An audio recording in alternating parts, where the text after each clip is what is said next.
Good evening and welcome to Requiem for London. And we are once again in the fine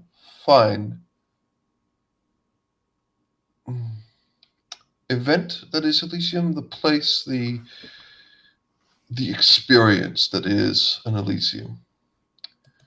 One who maybe is not enjoying every aspect of the Elysium, actually far from it, is a person who's back, Natalia. But luckily, she has something to focus on tonight. She has something that she can work on and something she actually wants to get done. She's looking for the seneschal, who probably is around here somewhere. She's looking around.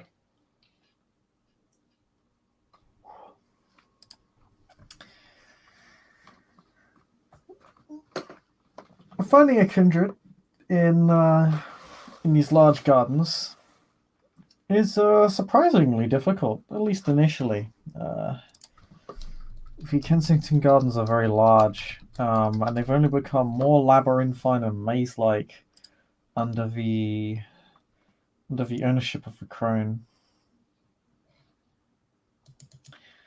Um, uh, the area is very spacious. It's the size of a large park, and there are kindred and vessels everywhere. Um, Dozens, maybe even hundreds of predatory auras. Finding a single kindred among them is not easy, and it takes you some time to walk throughout the gardens, throughout the park, and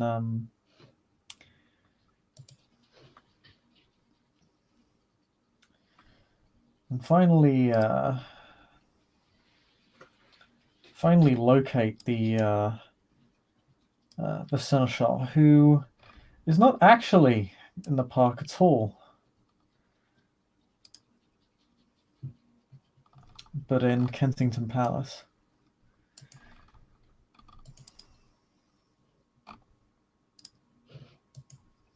The state residence that overlooks most of the gardens. It is an absolutely beautiful, beautiful mansion that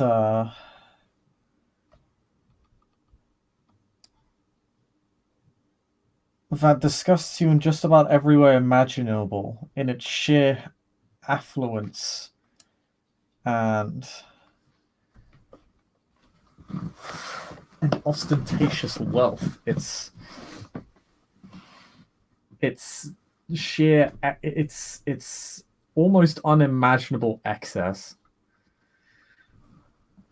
that you would expect from a royal palace.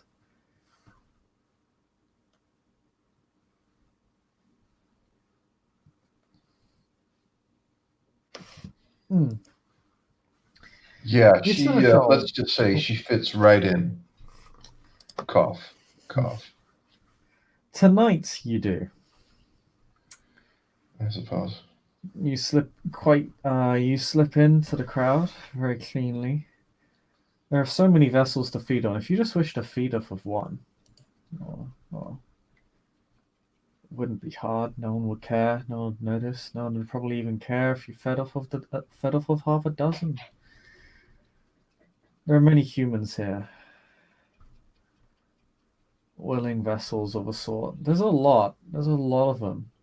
It's takes quite many vessels to sustain over 100 kindred.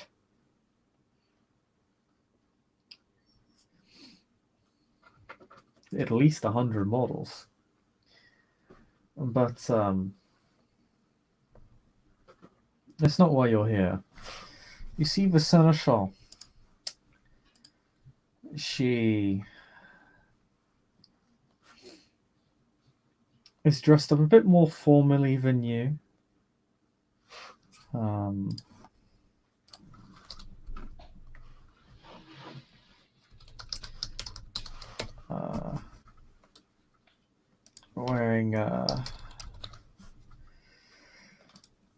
wearing a high waist pencil skirt.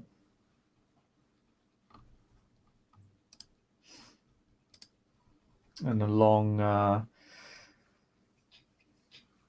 white shirt that is neatly tucked into it. She very much looks like she's dressed for business, as opposed to leisure. But it does have its own sort of appeal.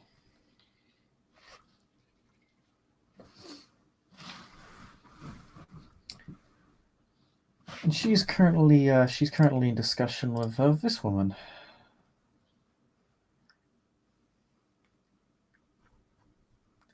They appear to be in deep conversation. Would you like to roll me wits plus composure to perhaps overhear a snippet of their conversation? A snippet?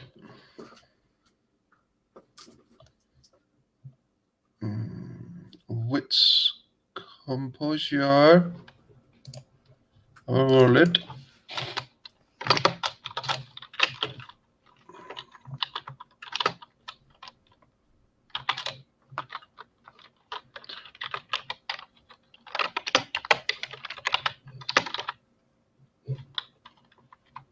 And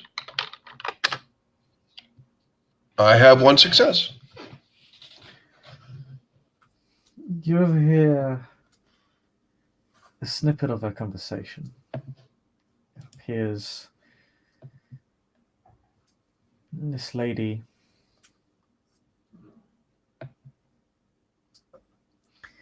is attempting to convince the seneschal of her worthiness to embrace one of the revenants. Specifically, the one that you are looking for, the one that you are looking to embrace. A request that the seneschal actually finds quite curious. As you learn throughout the conversation as they speak, that this lady's name is Arturia, and she appears to be of a very covenant that illegally sold this revenant to begin with.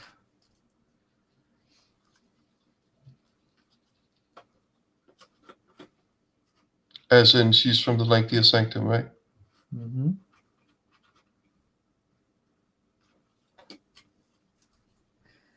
Linker et sanctum.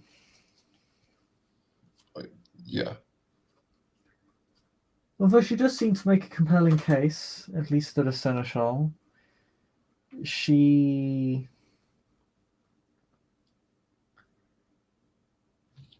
pulls upon prior deeds of months and years ago. Services she's performed on behalf of Princeton, and both as a lowly nobody and as she has grown as an enforcer of the law and of God's will.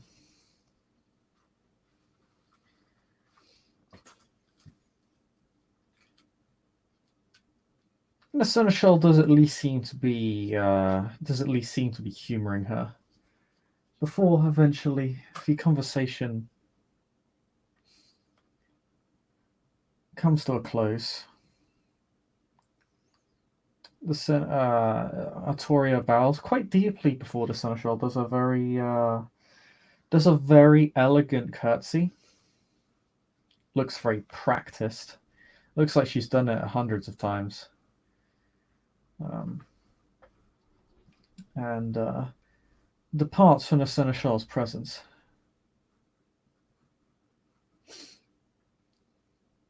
She does notice you as she walks past you.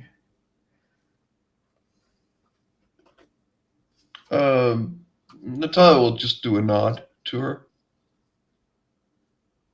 Just kind of do a little short wave.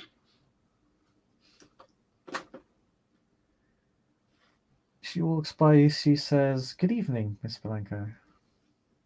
Good evening. Don't know that I've met you before.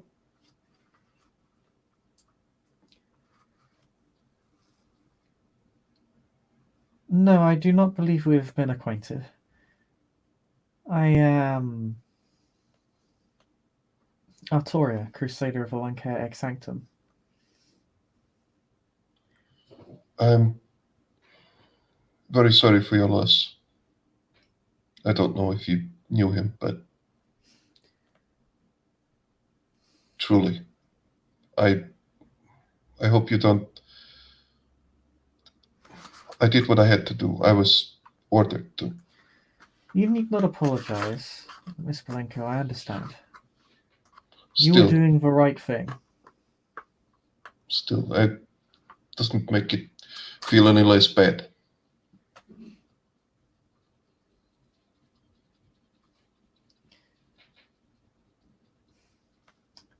Well,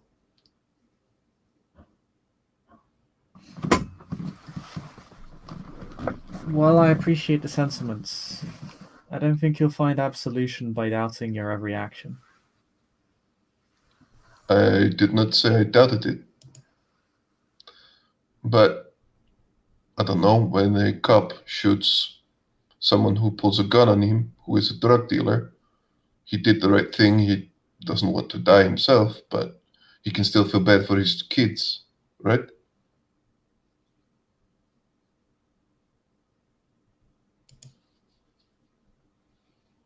Look, I'm Yes, it sorry. is. No, no, she says, no, you are quite right. It is important to hang onto who you are. So, are you interested in Kara to for as a recruit or what?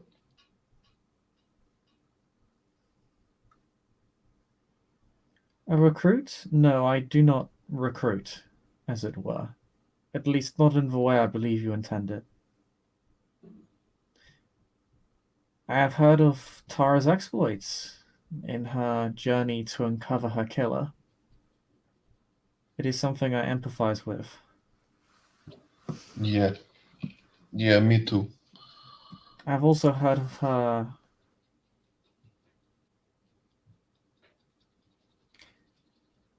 surprising spirituality and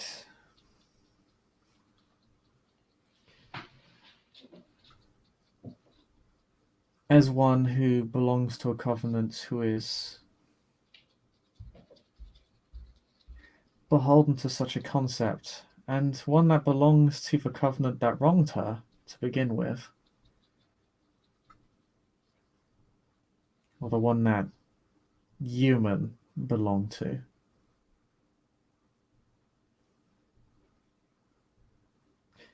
I believe it my duty to right that, and to right the wrongs that occurred to her, or at least give her the opportunity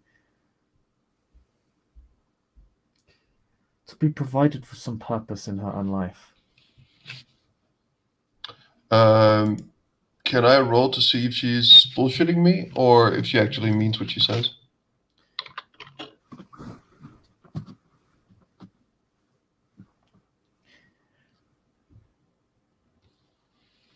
Yes, you can. You can roll me a wits empathy. Um, minus 2 dice.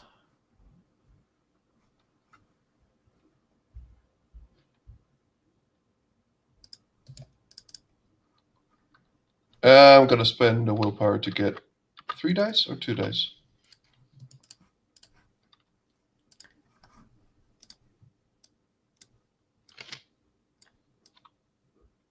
How much is a willpower? How much does it give? A willpower gives 3 dice. So a willpower, if you spend it on a dice roll, gives you plus 3 dice. If you spend it on if you spend it on a resisted roll, so basically something you're not rolling against, something that there's just a static difficulty for, like defense, Mm-hmm. or dominate, it basically adds 2 to the difficulty. So it usually minuses 2 dice from your opponent, if I recall. on a resisted roll, but you're Okay. just rolling, so you just get 3 dice. Wow. Okay. It's 2 more dice. 2 more dice. 2 more dice. Let us count it. No. 3 successes. 3 successes. Not an exceptional success.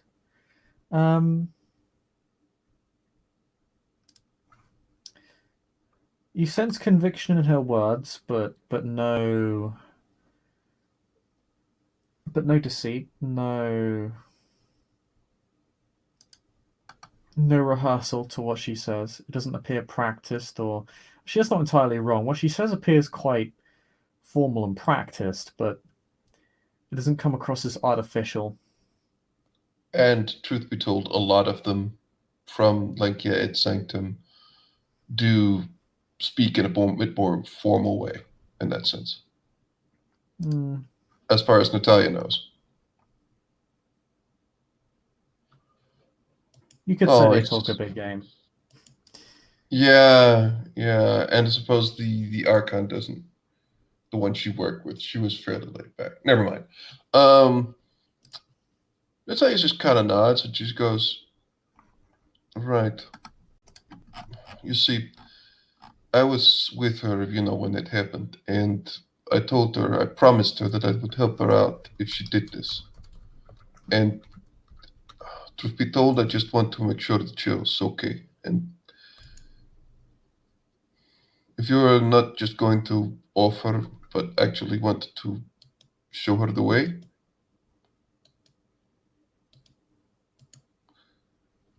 I would really much like that to happen. There is only one problem. Do we know if she gets any say in this? As to who?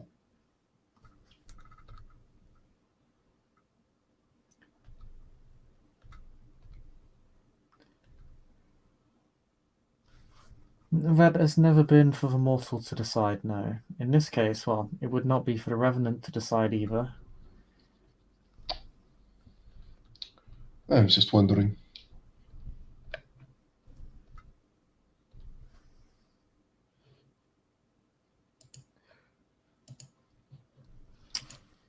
In her case, she may be granted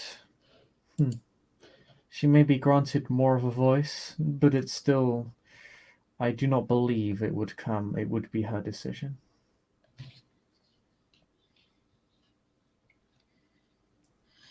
Ultimately, it is the court that decides who may embrace and whom. Well, yeah, just mostly just want to make sure that she's relatively okay, but I know that's not your table.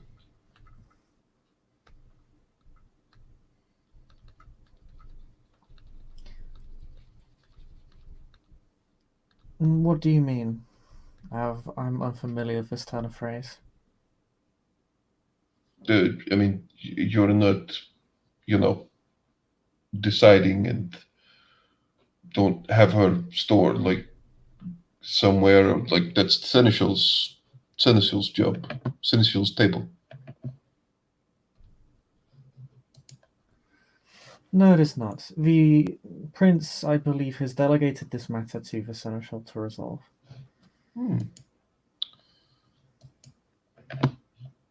Right.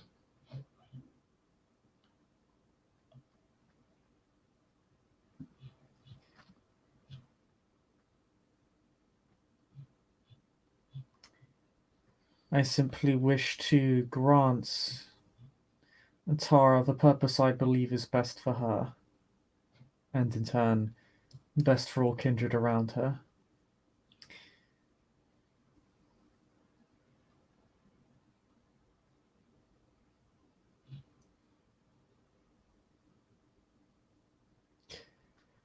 She is a woman of great faith and strong convictions.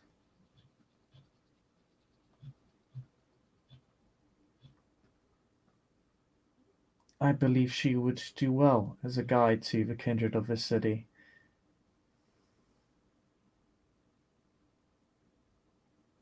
To the laity.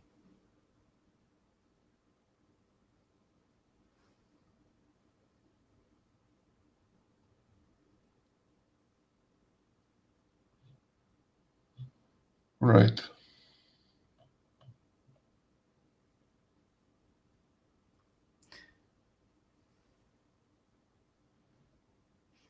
But you had an interest in her.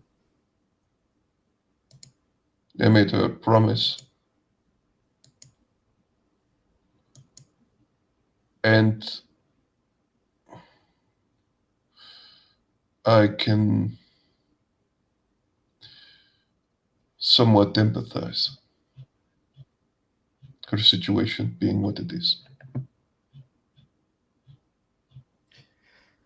I believe most kindred can. After all sires take the lives of their childer upon the embrace.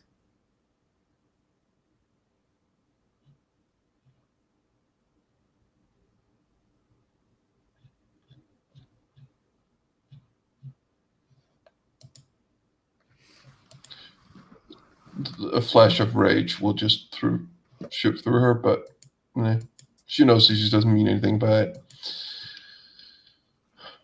Just nods and just goes, so, um, I'm not going to hold you up any further, but do you have any contact information anywhere I can find you?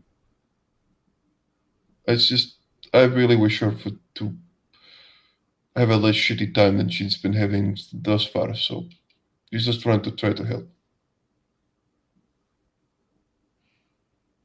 Why? What would you wish to keep in contact with me for? I am not known for my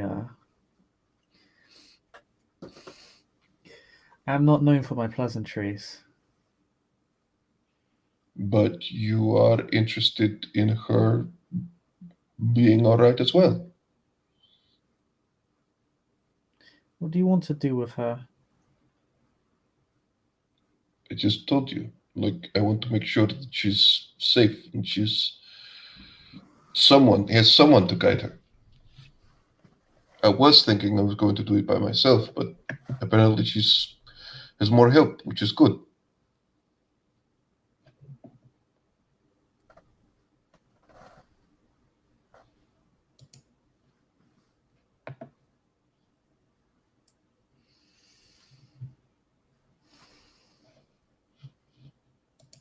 How is it that you would guide her?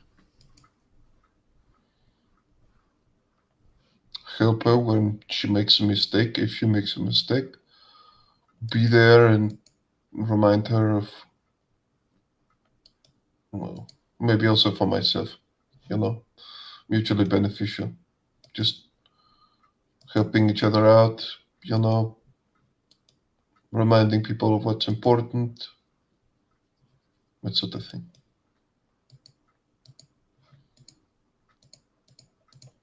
You know, show her a couple of things that I have learned. I made her a promise. What was your promise? If she did this, if she would do what she said, since she was kind of freaking out, um,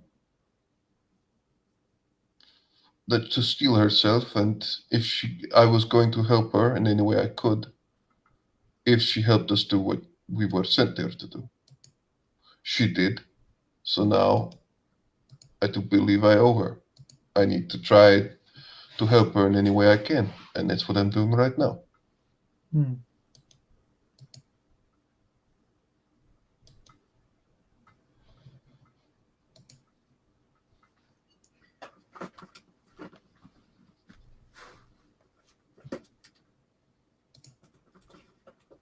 She pauses and actually considers this.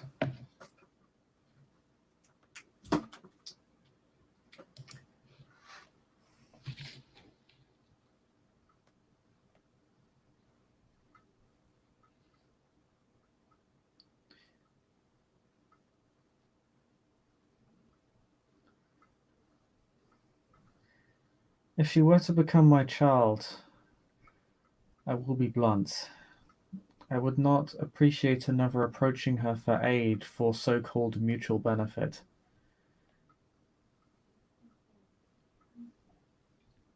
Hmm.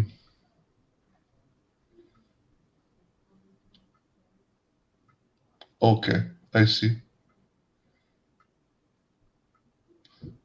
She would be a fledgling. It would not be her place, nor would it be appropriate for her to be giving anyone aid in her state. Hmm. It would merely lead to a shallow end and a purpose unfulfilled.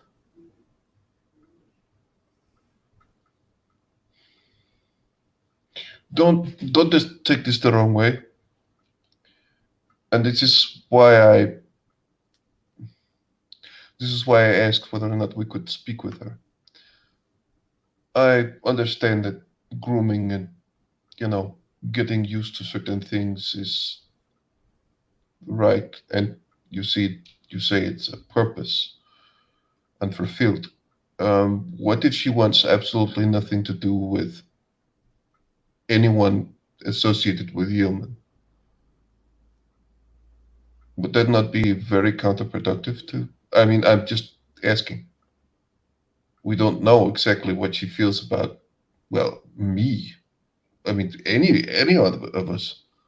I don't know. Like, what if she wants no part in your thing? I mean, I understand that you can be persuasive and everything, and that she is a believer, and that's totally fine. But I'm just wondering, like, well, why don't we talk to her? Maybe she is very, very unfit to. I, you know what? I'm just going to stop now. I'm right. Okay.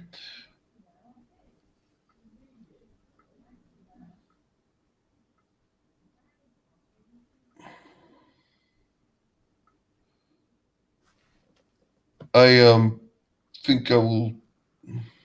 I have to consider this, but right.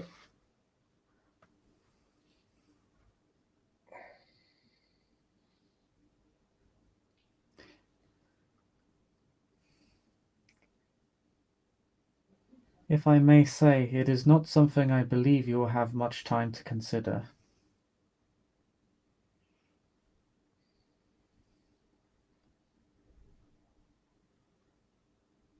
If my petition to uplift her is approved, I will do so as soon as the court permits it. Okay.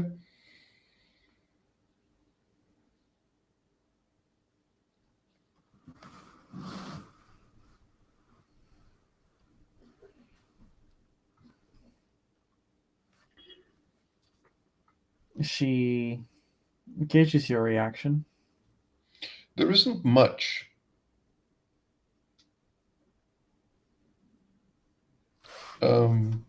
Natalia is just stands there and looks at her. She does internally just go over a couple of things, but she will just look over at the seneschal and she will just say, "Well, I'll just see if it is possible to talk to her. I just want to make sure that she's okay.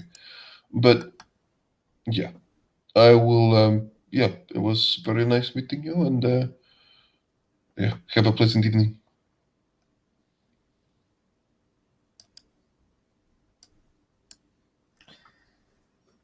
Have a pleasant evening, but if you wish to speak with her, I will be requesting to meet with her fairly shortly. Okay. I mean, the more she's informed, the better for in my mind. But hey, it's really all I want.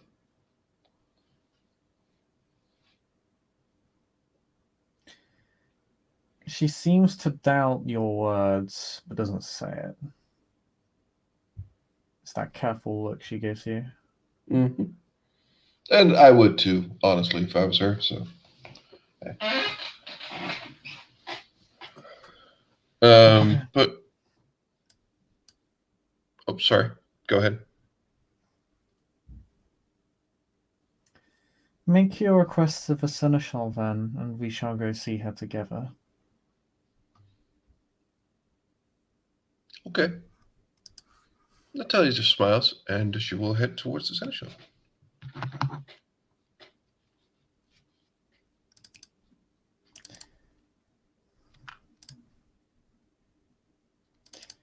Oh, by the way, she will just say, "No, I don't think she gave her name, did she?" No, you know her name is Artoria. Altaria, okay. If you've Do heard I of know her you. clan? You do not know of her clan. Natalia's just going to ask, actually.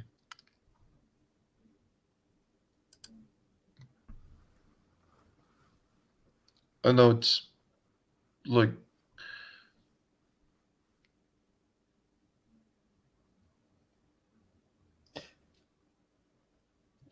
I mean, can I know it? She looks slightly tired at all the prodding, and she simply says, I am of the Rose clan. If I recall, you're of the Monarchs, yes?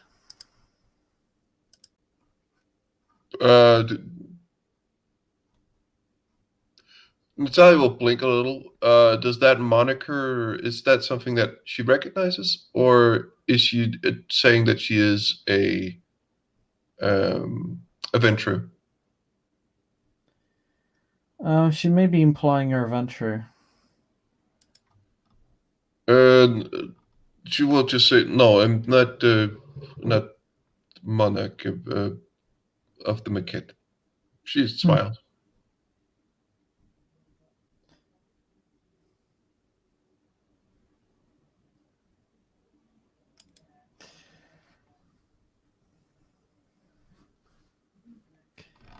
Then it appears the rumors of court have outpaced me.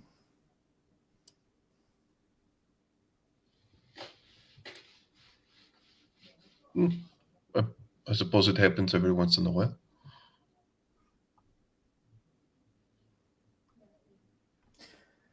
She looks a little bit. She kind of looks away from you and kind of looks off into the crowd and kind of staring daggers, looking a bit annoyed that you get the sense that she feels as if she's been lied to or is insulted that she received incorrect information.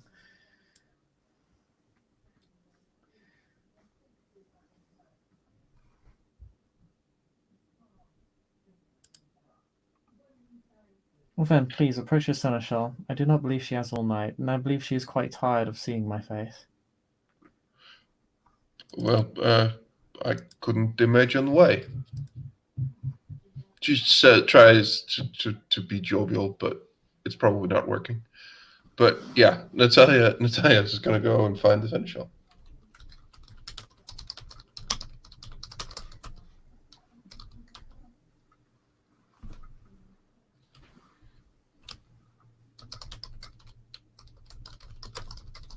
Okay, so the seneschal's still seeing to many people. Your conversation of Artoria has made it so that she's moved on to others. But eventually she becomes available again. We can simply interrupt. It's really your choice. But She will wait for a natural pause. They do come and go. She is acting more as a hostess for this sort of part of the Elysium than anything else. The majordomo, as it were.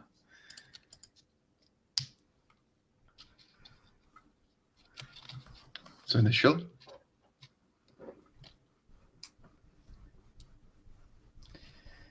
Ah, Miss Belenko.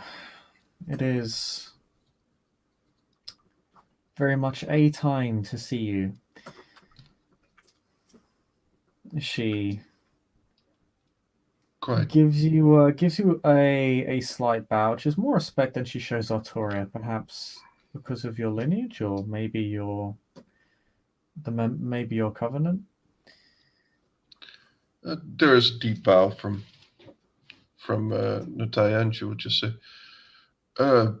yes, I'll try to take as little of your time as possible. The Revenant, Kara, I made a promise to her that I would help her if she did what she did. I was wondering, would it be possible for me to meet her?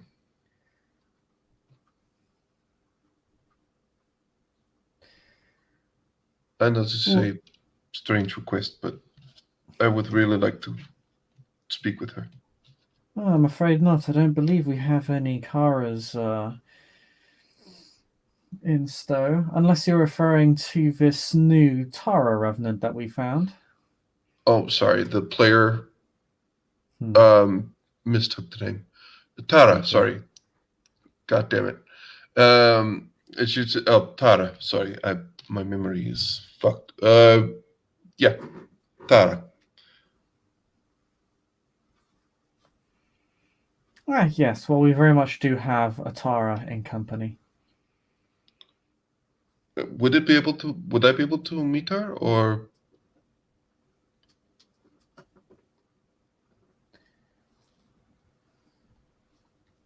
I believe somebody already is to meet her. And she looks at her watch fairly shortly.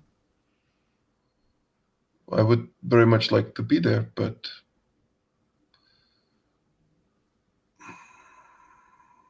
if someone is to save her, and if she is okay with someone else embracing her, then it'll be good. But I want to help her in any way I can,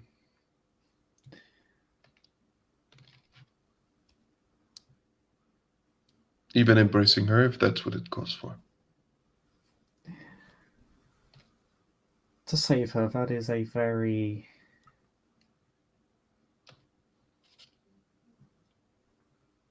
lofty goal you put forward.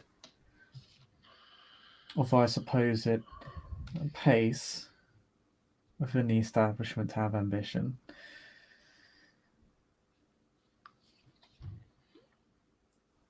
If you're not aiming high, why try to shoot in the first place?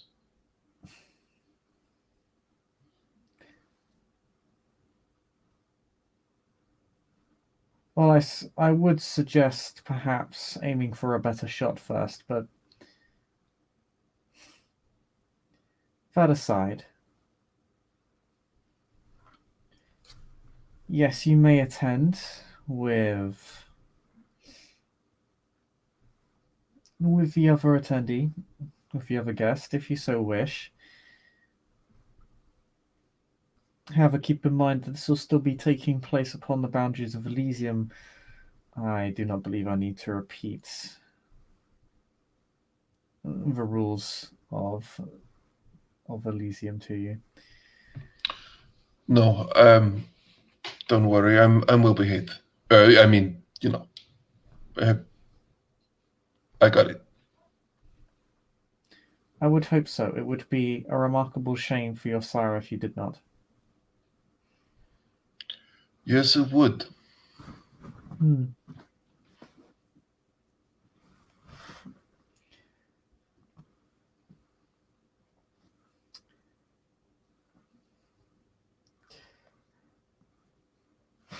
With this, with that statement, would you say perhaps that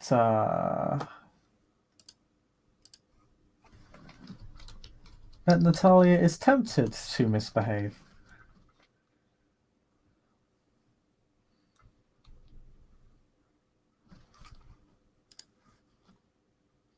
Not in this specific instance, because she needs to. Currently, her mind is, well, there is part of her that wants to be like, yeah, I should probably fuck up so he gets the shit, but she needs to make a perfect picture perfect presentation at the moment, because Tara, she needs to be able to help her, and if she misbehaves, that chances of her being able to help are going to go down. So at this moment, she's going to behave.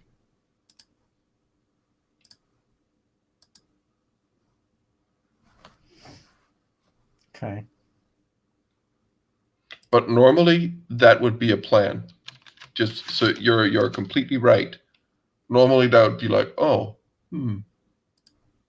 maybe.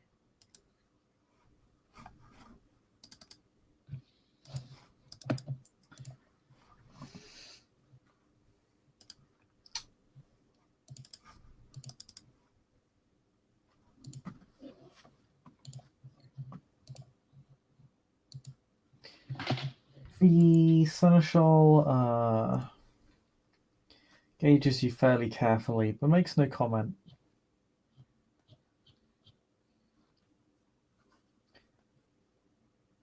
Well then, just allow me to fetch our second guest, and we shall get your little interviews underway.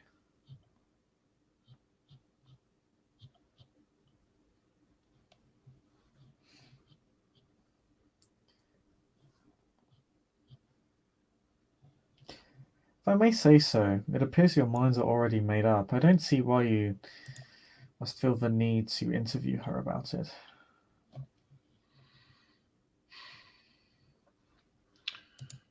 Mostly I just want to make sure. I made a promise.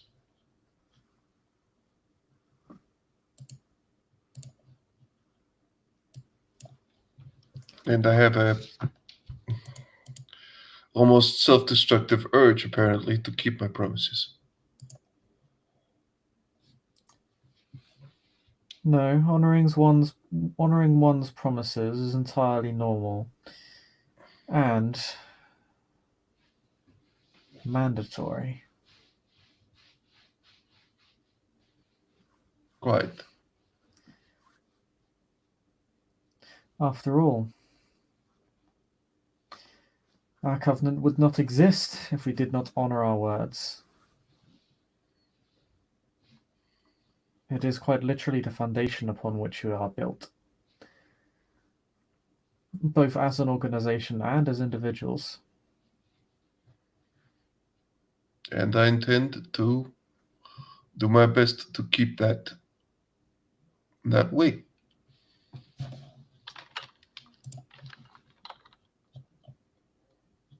Then may I say your commitment is praiseworthy? Just she is not convinced of that, so I'm gonna roll. Because a lot of this shit just it's like, fuck this. She does not care too much for it, so she is lying. So that is which composure? Yeah, what's composure? I have one success. Again, it's not like it's just she seems unconvinced of what you just said. That's it. Okay, and you're trying to maintain a poker face? Yeah, pretty much. Okay.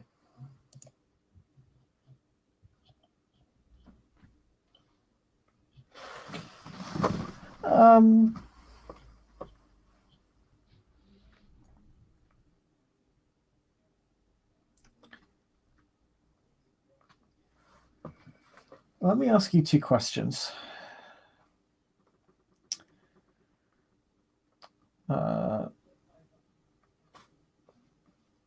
One, how committed would you say Natalia is to keeping her word? In general, specifically this case, it doesn't really matter too much. Very committed. Paradoxically, very committed. I mean, having had the life she has had practically nothing at quite a few times. And her family is like, there isn't much left of it. There's actually nothing left really of it. And she has had so little. The only thing she's committed to, and stubborn as she is, because she's very stubborn, when she gives promises to people who she actually cares for or wants to help, or someone who actually helps her out without necessarily wanting to fuck her over, she's quite committed. And that also applies to her keeping her word. So I would say pretty committed. Okay.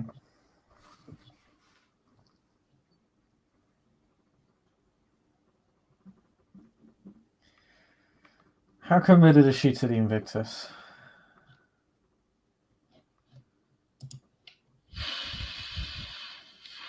That is a good question. She doesn't want to die.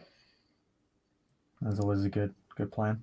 And in her mind, a fairly large portion of whether or not she lives or she dies is whether or not she supports the Invictus. So in that sense, she's committed, but committed in the sense of being convinced or supporting the entirety of it. Less so. But like the fear, like there's a fear for her life that is fairly substantial for obvious reasons. Because yeah, so she's committed in the sense that she needs to work for him, or else she's probably done for. But yeah, ideologically, no.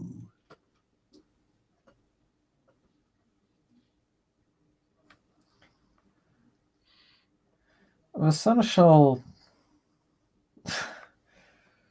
flashes you one of her trademark smiles as she simply says, "Well, you will not survive very long if you are snubbing the compliments of a court, my dear."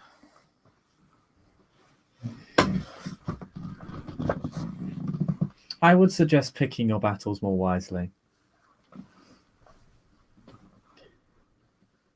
Now come along. I believe you and Arturia have a revenant to interrogate. Quite. Now Natalia is less comfortable. She's, yeah, but yeah, she will follow her. Doesn't take long to reach Arturia. She's been sort of hanging on loosely to a conversation fairly close to you. In fact, you're not entirely sure whether or not she's been eavesdropping on you two.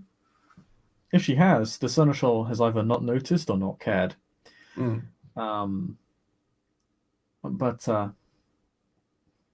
as the Seneschal approaches, the entire group she's with bows quite deeply at Toria, perhaps the most deeply, but not quite enough to be groveling. It is very, very courtly. Her dress is quite long. It's sort of it's a bright white with a golden sheen.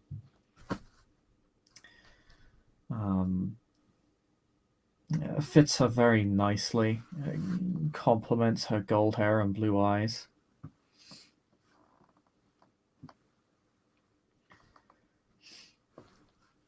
But the Seneschal bids her to rise with two hands. The Seneschal takes quite a formal tack with her. And she arcs her hands and then has them go up as if for her to stand up. And tells her that the time for her meeting is now. To which Arturia is very, very compliant. And you begin walking. To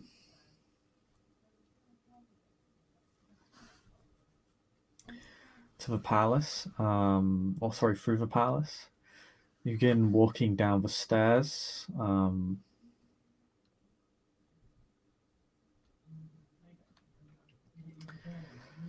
And once you get to the basement level, there are two very heavily armed guards.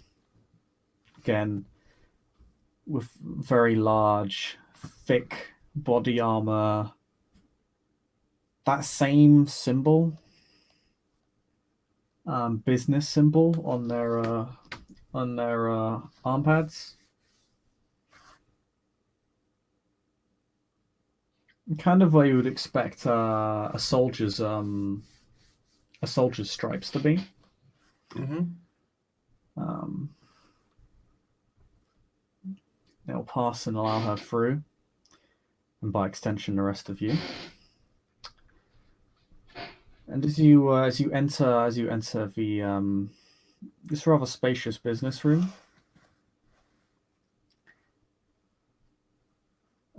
the sound from upstairs becomes very muffled and indistinct. The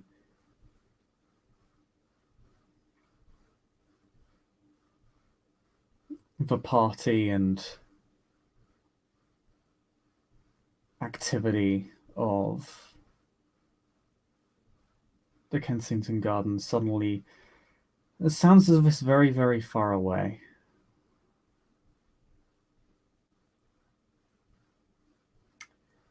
Several more guards inside the is inside the room. Are busy keeping an eye on this lady. Tara, the basement room we're in seems to have been not renovated, but sort of refitted to be a bedroom.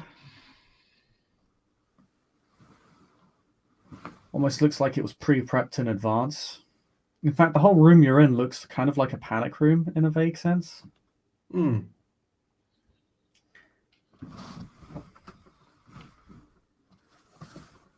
And that is currently being used to house this revenant, perhaps for Elysium, perhaps before Elysium, perhaps long after Elysium is over.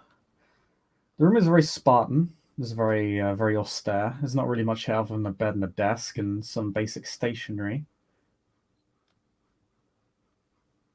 A notebook and nothing else.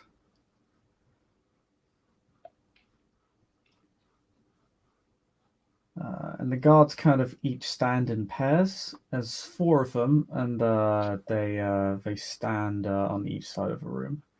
Two by the bed, two by the desk. They're all heavily armed with assault rifles, suppressed.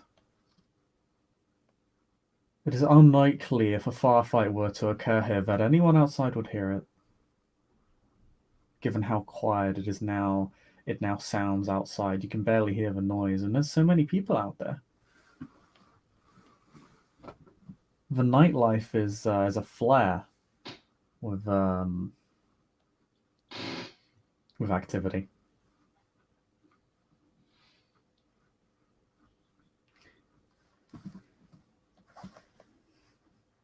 Tara, for her part, is just sitting at the desk. She appears to be writing. And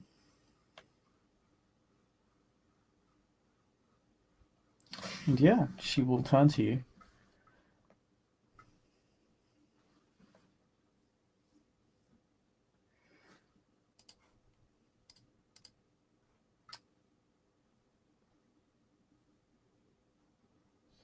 Hey, Tara. Good to see you again. Oh, yeah. Right. Sorry, I just kind of lost in my own thoughts for a moment there.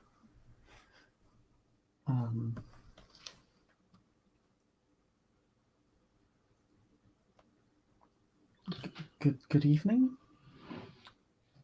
Same. I feel awake, so I assume it is evening. Yeah, it is. So, remember what I promised you?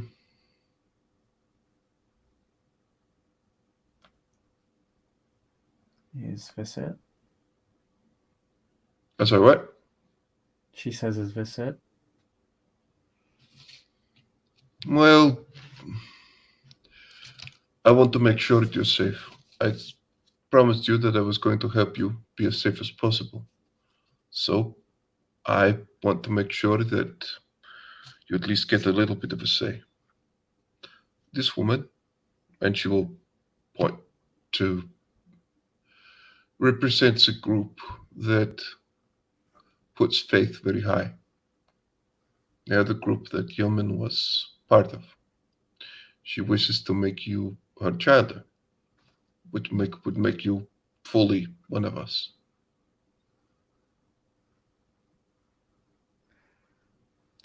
Oh, I would really? do Oh, thank God. Thank God. well. You sound like you are okay with that. You have no idea how hard it's been, how hungry I've been. Well, Every I night it's the was. same. I know. You'll still be hungry, but it will be manageable. Listen, Tara. I'm going to ask you. Do you wish to join with them, or do you wish for me to take you as my child? I give you my word. If you wish for that, I will do what I can to make that a reality. But if you wish to join with her, that is totally fine.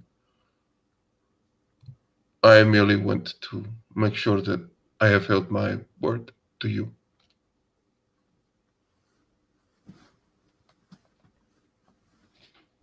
She looks a little bit lost at that.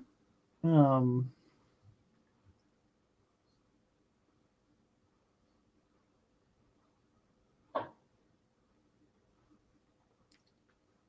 well, to be honest, I don't really know what groups either of you belong to. And I mean, if I had to choose right now, I guess it would be you because you were there for me. You helped me find the one who did this. She kind of fairly violently gestures to Mm. herself, like up and down her torso. Well, the 98th sanctum is. You are very religious, and that might fit you well. And she looks at her, well, not companions, but the other people in the room.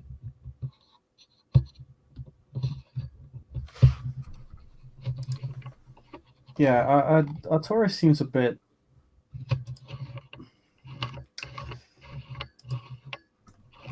When you said you'd offer to embrace her, she looks.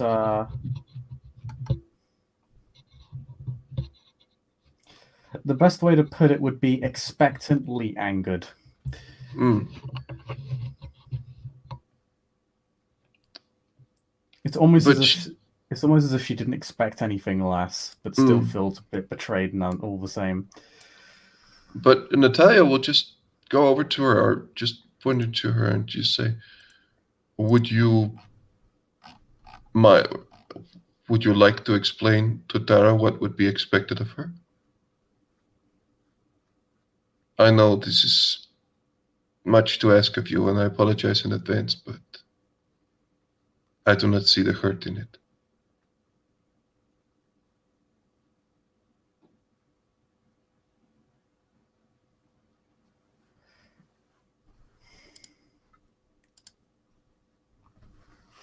Artoria looks at you, very quickly recomposes herself.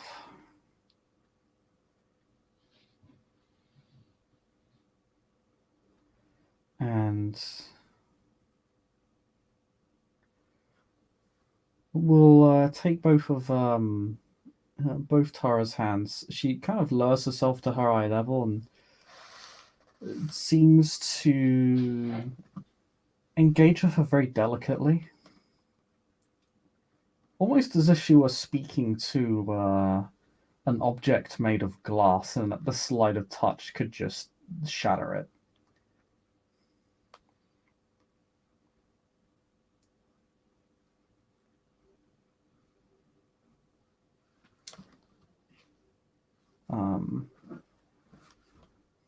And I'm going to give you a choice here. She begins to explain what the Lancair ex sanctum is.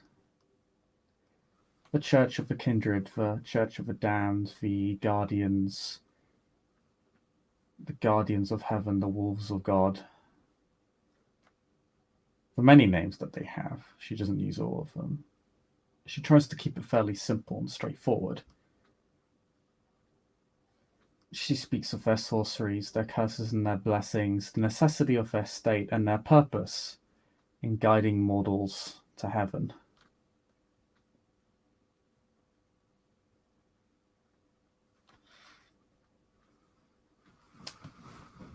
In both guiding the penitent and punishing the wicked.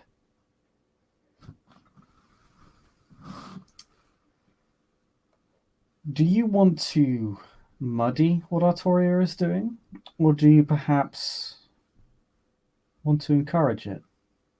Encourage her speech.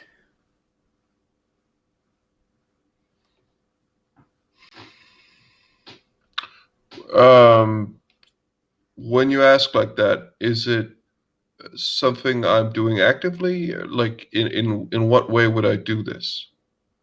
You would basically, if you were encouraging Artoria, you'd basically talk up her statements that the Lancair serve ultimately.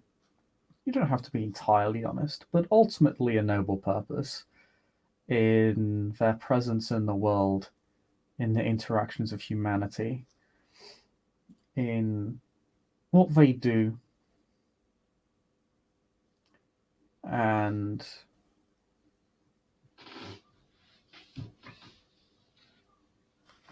Or I could come with some snide remarks. yeah, you in what they do, and of the sort of the honesty and integrity of their faith, which it's clear to you as Artoria speaks, she wholeheartedly believes it. She does not. This is something you can easily discern without any role. She clearly believes in the purpose and the goals of the sanctified to guide the noble to heaven and destroy and punish those who veer from the path, particularly the hypocritical, those who would take a position among the clergy or the church or any faith that claims to worship God. And either bind them to his will or punish them for their transgressions.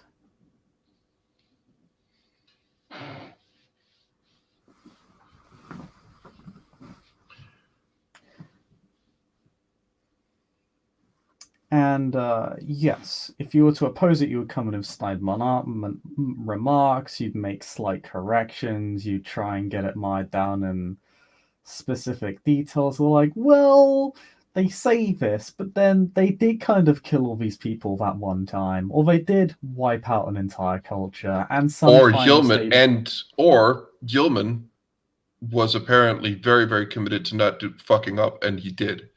Yes, and he did so to a fellow believer, and yeah. You could also tie them to Hume and say, well, they say this, but your sire was a Lancair, and well, maybe they're not all what they say they are. I'm sure Artoria, of course, would be a great sire, but you know, Human would have probably claimed the same. Yeah, she's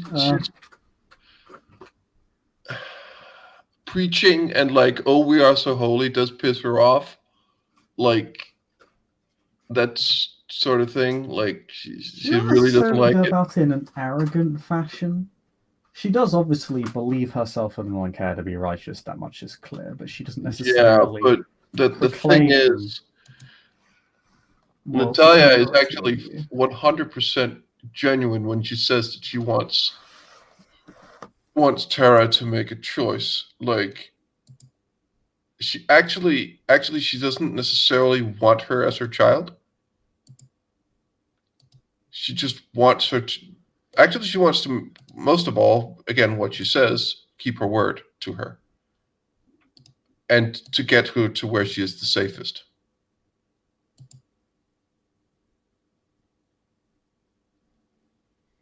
So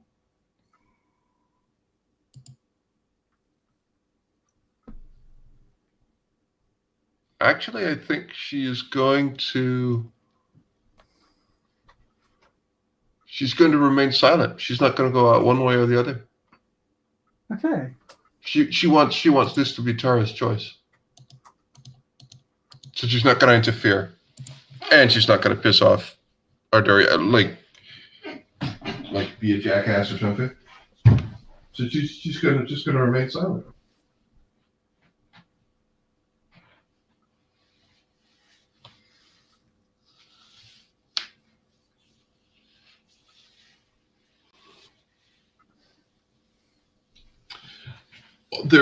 Because there is also the point that Natalia's own position right now is not necessarily something she wants Tara to be in because her situation is not good or secure. So No. embracing her would be a necessity to keeping her safe. Yes. So She would. like that She. would be the way she would do it because being her childer would not be necessarily safe. Yeah. So it would hinge on her on her choice.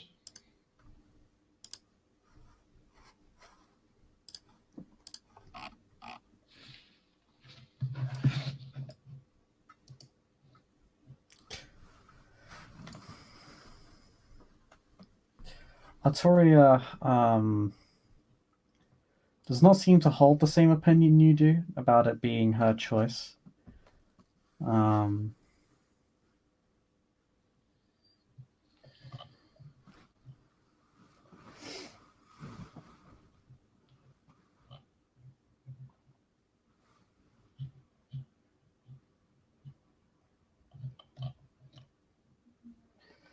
she seems to be here to sort of inform her of a decision that's been made.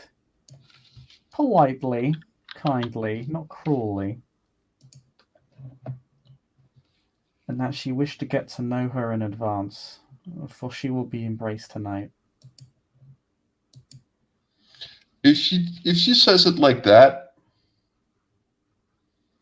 Natalia will begin to become a little bit more pissy. She won't say anything, but it's clearly like she gets that affects her. Let's say Okay. The question is, will you interfere or not? That is the real question. she will. Ooh, okay. If it's like this is the choice that's been made for you, It's sort of. She doesn't say that directly, but yeah. I wish you to join the Lankea, or I wish for you to join the Sanctified. You are a woman of great faith and conviction. And Natalia will at tonight you some will be point. uplifted into the ranks of. Yeah. At some point, Natalia will say, she will just say, "It's your choice, Tara." She will just empathize, like put emphasis on that.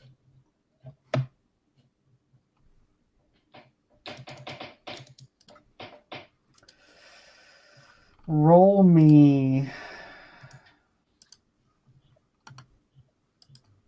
presence plus persuasion.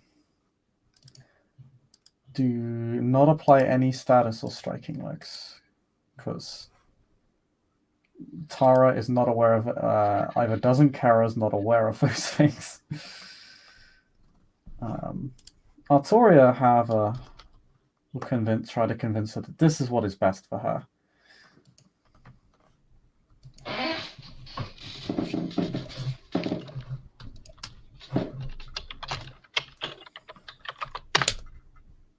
One success. Ooh. Actually, I will actually say, because you actually know Tara better and you effectively saved her life, add 3 dice as well. Sad face. That is very sad, actually. Because you did fight alongside her, and that is not the same as what Artoria is doing, who's still just a stranger, as delicate and as kind and compassionate as she appears to be. She has not levied an insult or a slight or in so much as even a questionable statement. She is clearly trying very, very hard to get on the good side of Tara.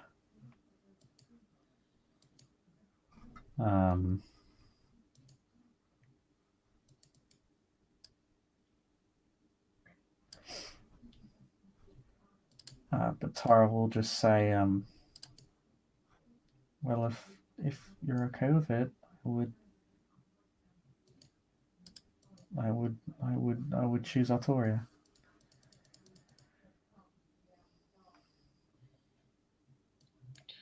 Outside of you, she's the only person who's treated me with any decency at all since I found myself here. Oh well, this is the first time you meet her.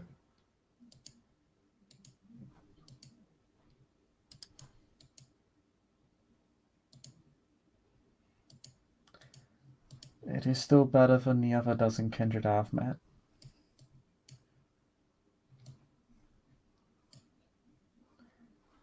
And perhaps I'll be able to make a difference to them. If I am a sanctified, maybe they'll listen.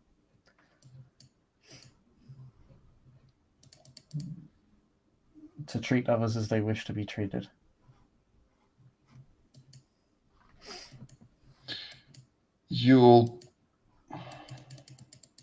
I hope you can make that difference, but I don't know much, but I don't think there is a lot of that generally going around. This is because I insisted on having you get more of a choice. Choices are very, very, very rare in any situation that involves us. That will include it from my people and for her people and for, well, all of us.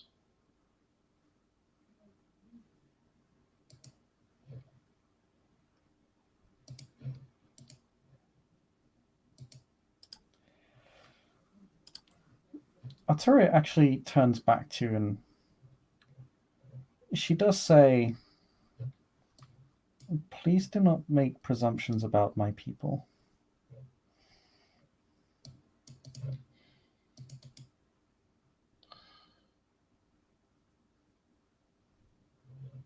I very much made a choice in becoming sanctified. But was there much choice in who you have to kill, who you have to do whatever, who God only knows to? No. You may not want to, but you should have to. You said it yourself. You punish and destroy those who sully the name of God, or however you put it. Well, wait, I don't want to kill anybody. That's part of it. I don't want to. I don't want to be a murderer. Natalia will just, because she is kind of a bitch sometimes, she will just say, well, that's, I mean, the Crusaders, just like she is, and she points, they sometimes kill the wicked or severely punish them or worse. I mean, you said it yourself as she looks to the length here. Because she actually did. She heavily implied, I think. Kind of, yeah. I mean, you could you could be, well, yeah. She implied it as much as she pretty much said it, but that's just me.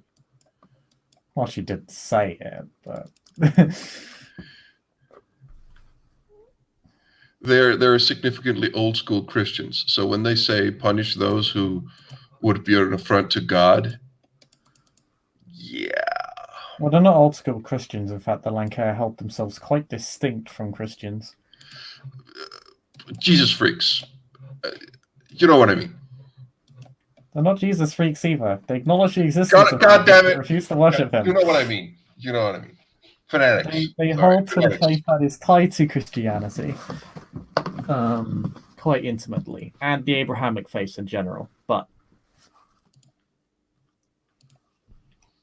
it is actually significantly distinct. But no, this actually does anger Arturia quite significantly.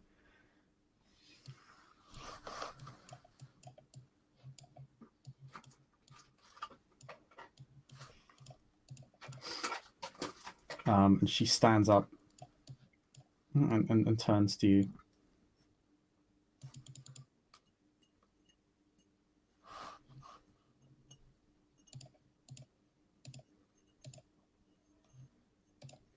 And says, what gives you the right to judge me or insinuate that I'd send Tara off to kill anyone?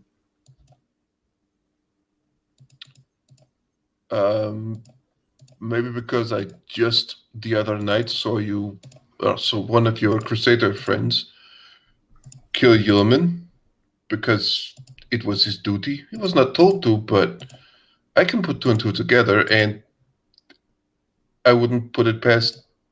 Well, the prince can essentially tell anyone to defend his domain. It's his right, right? And you can appoint anyone to go and, like, I don't see how this would be a problem. Can't see how it would be different from you to me to any one of us. Yes, we were policing our own at the behest of your prince, the Prince of the Invictus. Your covenant, might I remind you. Yes, and it's good, but it's just you as well as anyone will be subject to certain laws, and certain people will tell certain people to go and do fairly horrifying things to others.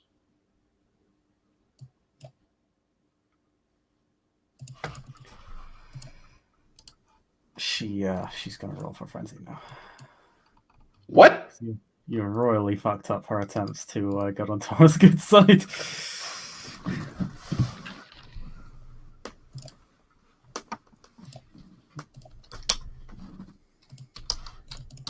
Fortunately, she is very good at this.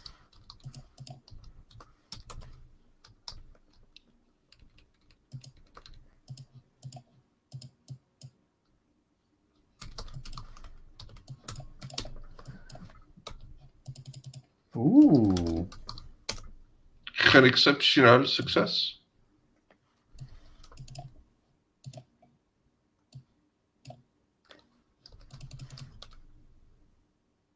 Oh, yeah. Oh, actually, gonna see how many extra successes does she get? Oh, wow, she gets 1, 2, 3, 4, 5. Oh, 6 successes. Wow, okay, I need to look at the rules for this.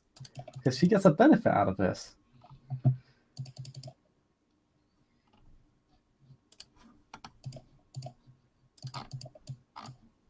Um,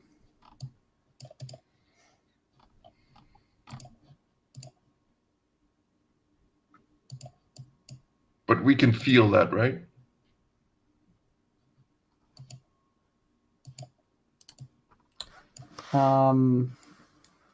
Yeah, she spends a significant amount of willpower resisting the beast initially.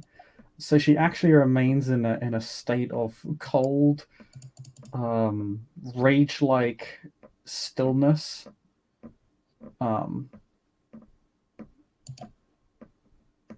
Gritting her teeth and her fangs at you, Does which is do any of the other people in the room react to this? the guards look at her.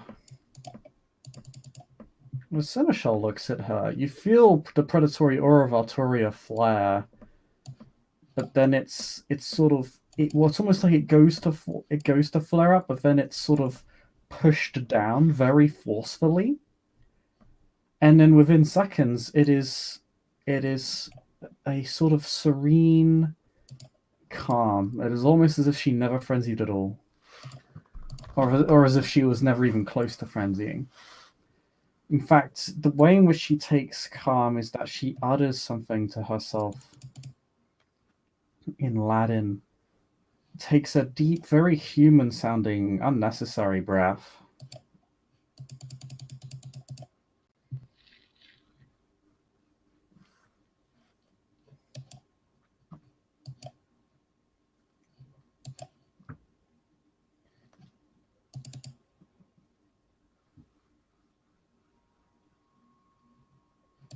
And simply says,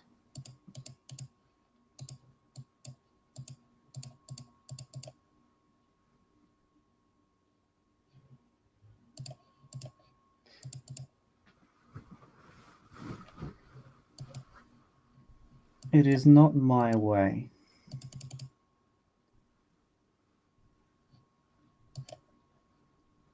To throw another into a situation of violence and bloodshed, unless they would be absolutely ready.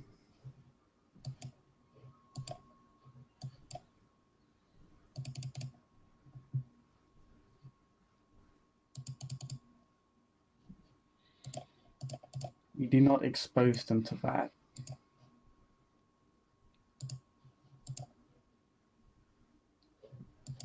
Unless we know they are ready to do the right thing.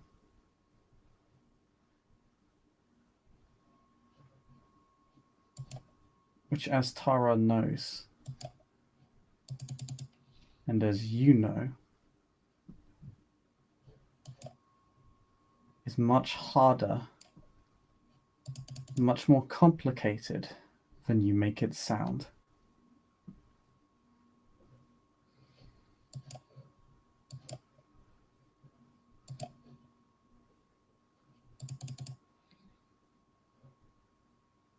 Because if you are right, then you going to capture human, to capture Tara's side to begin with, would have been wrong.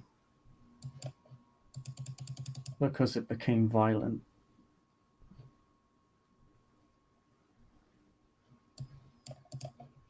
It's Because, not as you about. say, it is horrific. Do you think I liked what I had to do? I didn't.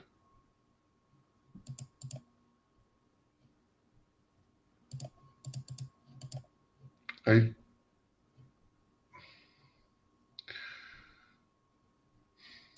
part of this, all of this, is doing things that are quite unlike what we would want to do. But I do not see it any different anywhere. But what I do see different is who is beside you. Do you trust the people beside you, or do you not? And I suppose that's the only thing that matters in the end. But when you get told to do something for someone or to someone with someone, do you trust the people by your side or do you not? I trust my God.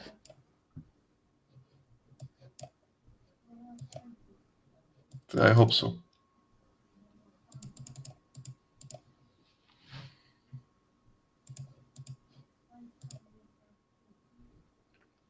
I truly, truly hope so.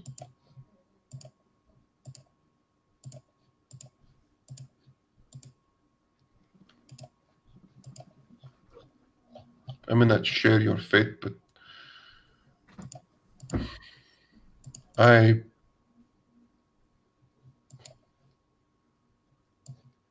We are all kindred. We all share the same fate. don't agree with you.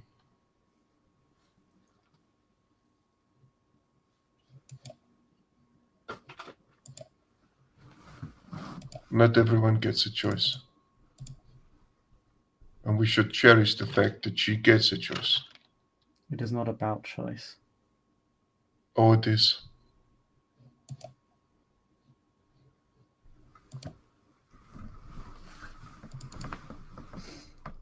It is about choice. It is about taking every opportunity to get people what little choice they do have, instead of taking it away and excusing it with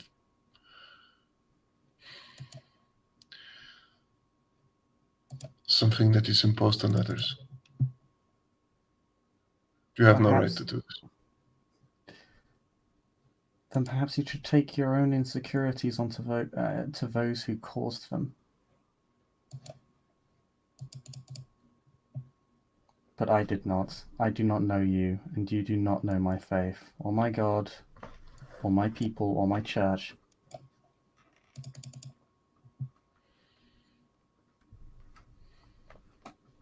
You have never come to our gatherings. You have never bothered to learn of us. I would know if you did.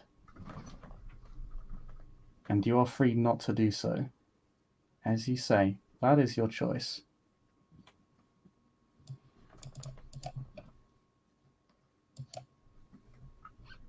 But that does not give you the power to lecture me. I'm not lecturing you. I'm simply stating the fact that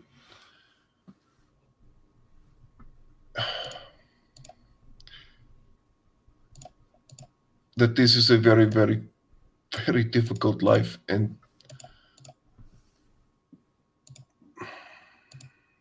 So what would you have Tara do? Simply end it after everything she has done to make it this far? no. I wanted to make an informed decision. I wanted to make where there's not a rose picture, not a pessimistic picture, just as close an approximation to the truth as possible. That's what I want. There is no decision to be made.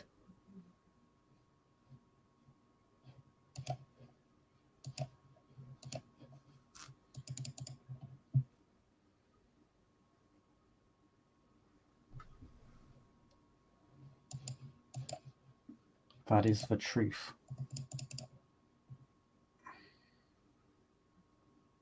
The embrace is not a gift. It is a necessity to be shared amongst a few.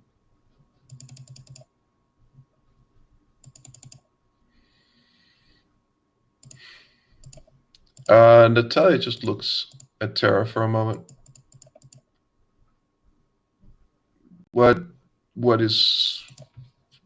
does she look like? What? Very confused. She has understood about 1/3 of this conversation, so she's kind of had a very hard time keeping up with everything that's been going on. She also doesn't seem to understand even half of what you're saying right now. Fair enough. She is unsettled, but also doesn't really know what to make of a conversation that she doesn't understand any of the terms of, or any of the groups, or this conflict that she's never interacted with. She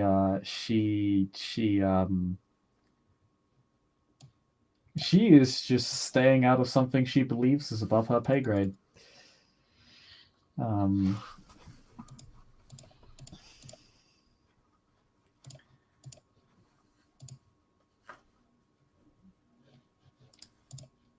She doesn't seem nearly as convinced by Artori as she was before, though. When you kind of dropped the whole murder thing, she seemed very put off. Needless to say, sort of killed the enthusiasm. Mm. She just kind of sits there. She's in like she.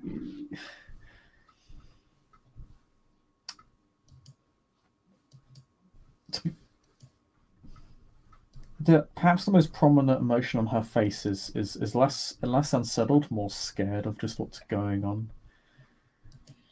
Which is totally fair, honestly.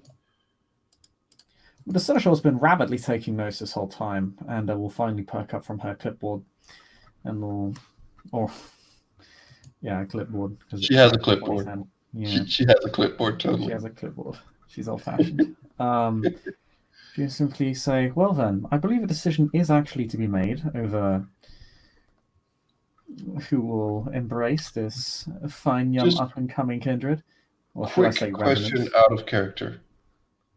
Um, to embrace someone, need to give 5 blood, and that's it.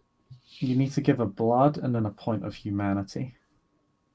Okay, but there's no like it's not like generations. It's not like blood potency factors into it, right? Um, no. Kindred of higher blood potency are more likely to produce kindred that have higher blood potency to start out with. Ah, that's it. But Okay, yeah, but but just making sure. even then, a lot of kindred just start out blood potency one. Yeah, okay. I was just making sure. Yeah. Like if it was that there was a higher likelihood, since Natalia is blood potency 1, that she would like have some adverse effect on her, but apparently not. Okay, super, Well, super. the embrace is never something that's been fully understood. So if you uplift her, you don't know if there might be some side effect that is inherent to your blood, or just some strange quirk that just occurs. Oh But yeah, yeah, but it's not like she would know that no, she it's probably shouldn't embrace anyone, because that would yeah. be okay. Yeah, There's there's no way to really account for those sorts of things. no, no, no. Okay. It's just more of a making clear thing. Okay. Um,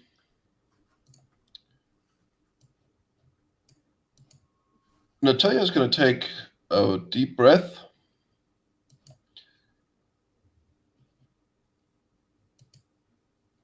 And she is. And here's the problem. I am actually not sure what to choose. Well, Why you make these hard choices for me? because themes, because drama. Drama. But no, the senator just goes, well,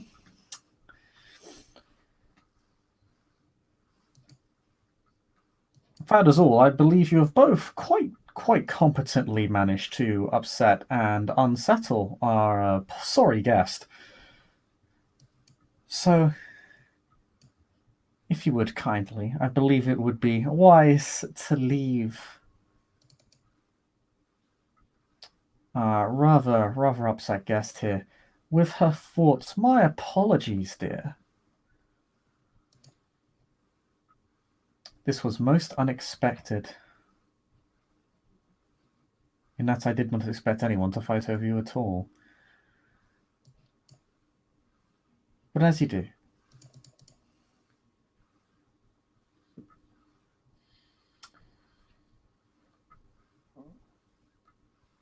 Artoria, Miss Belenko, please come.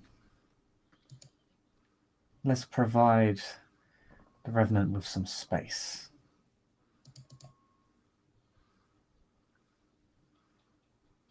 She begins to walk out. And Natalia does as well. Artoria will follow, but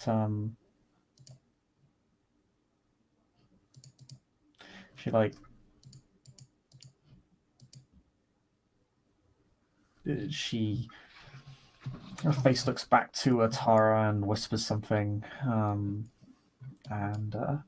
walk out with you. She whispers something. Yeah. Can I hear that? Not really. It's pretty indistinct. It's like a word that you don't really understand. Might be a different language. You're not really sure. But the door closes. The door to the panic room is shut from the inside. and you make your way out of the dreary panic room and up the stairs to far more pleasant surroundings. The senator simply says, "Well, this is a very, very intriguing development. I didn't expect anybody to be particularly interested in siring a revenant, particularly one that has dragged themselves out of the sewers."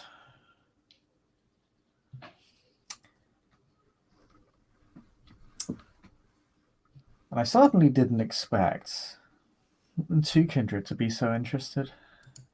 So,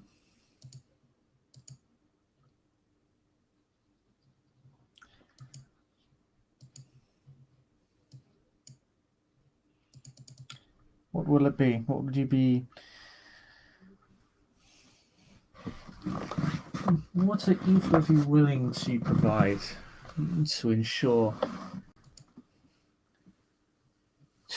the safe and correct upbringing of this young vampire?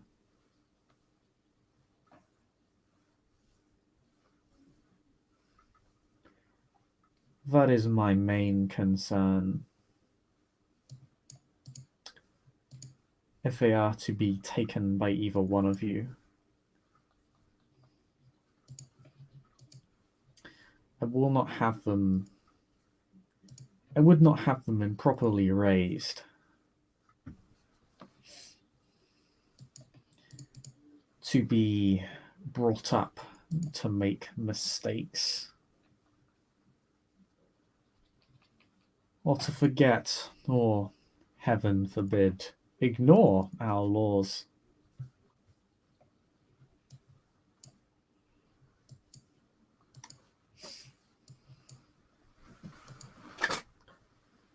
What can you provide to ensure me of this?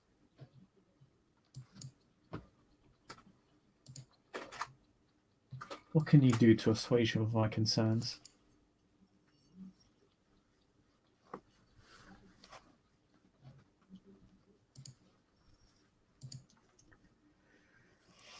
Does Natalia say anything in response to that? Sure, she'll go first. And she'll just say, I assisted in helping this one already. We work astonishingly well together. This will also hold true if I am to be in charge or be responsible for her education. My lineage is, well, what it is, quite esteemed. I would say so myself.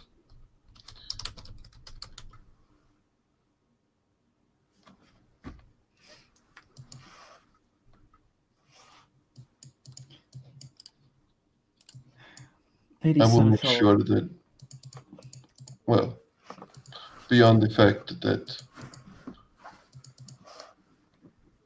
I would be held to account for her actions,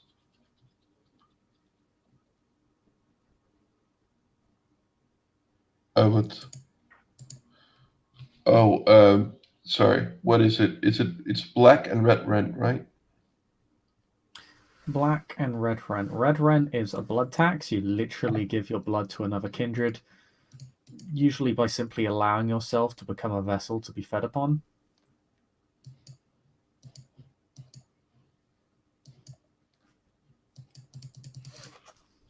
And black rent is that's a favor, right? And black rent is it's basically a service to be rendered.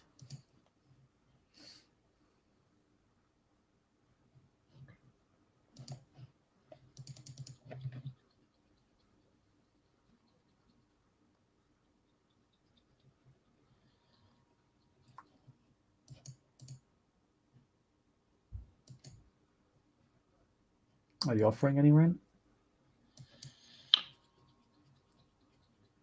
She will offer 2 counts of black rent. Oh, okay. Is or like is it it's like because we don't have minor, major, and blood and life boon. What would that be equivalent to? Just unless I might misunderstand. I mean, how much is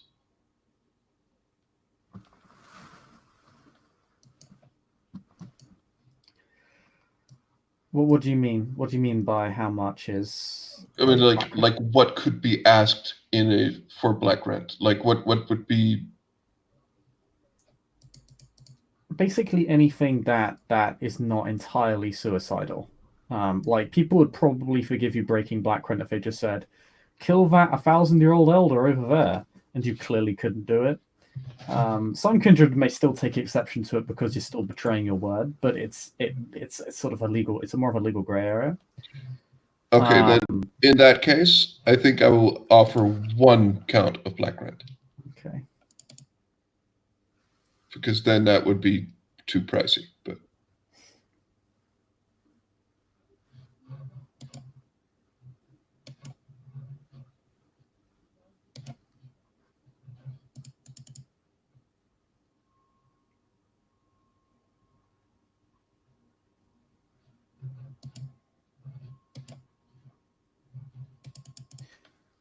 Um,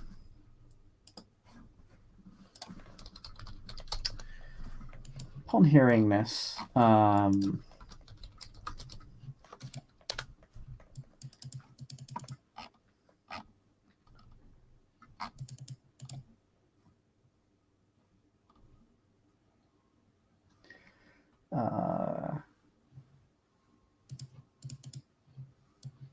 rather publicly,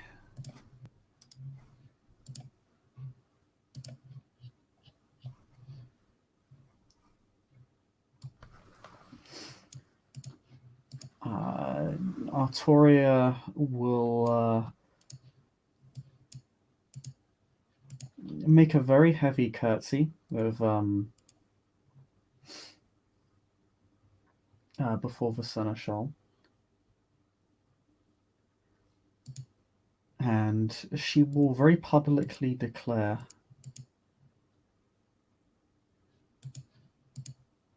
"Lady Seneschal, you know of my deeds, you know of my services, you know of my beliefs, you know of my loyalty to your court.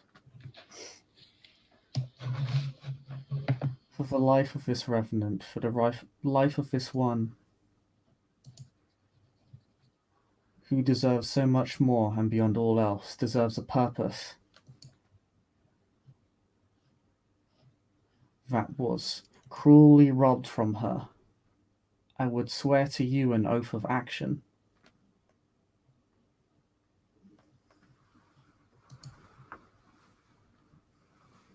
And for this oath, your words would be my words, your laws would be my laws, your laws would be my laws,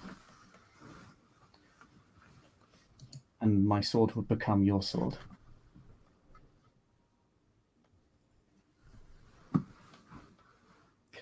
Natalia, being of the Invictus, you know that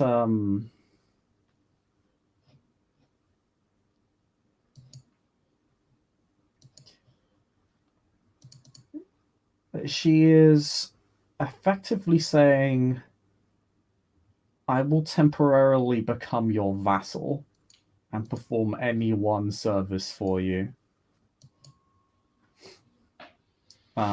You know that the oath of action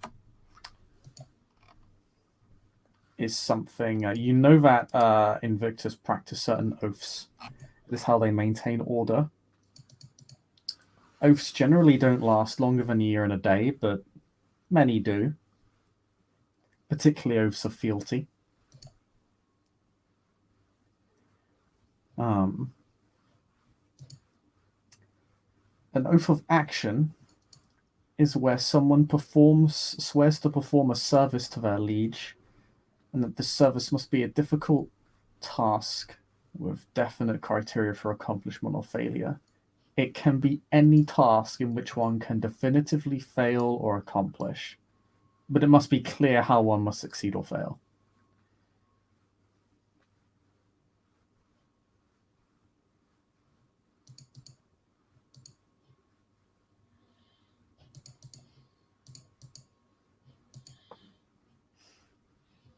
That does not sound like something that Natalia can match in. Well, and the thing with oaths is that you can agree to partake of any oath. You can agree to perform a similar oath.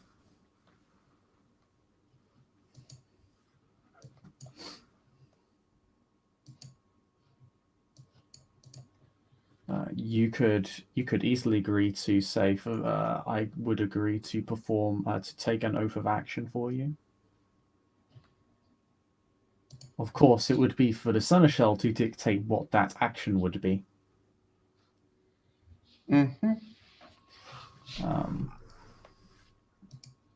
So it's significantly more dangerous than black rent in and of itself because there is less grey area. But you also know that being an Invictus, that oaths possess mystical power. By signing the oath, by binding yourself to the oath, you are empowered.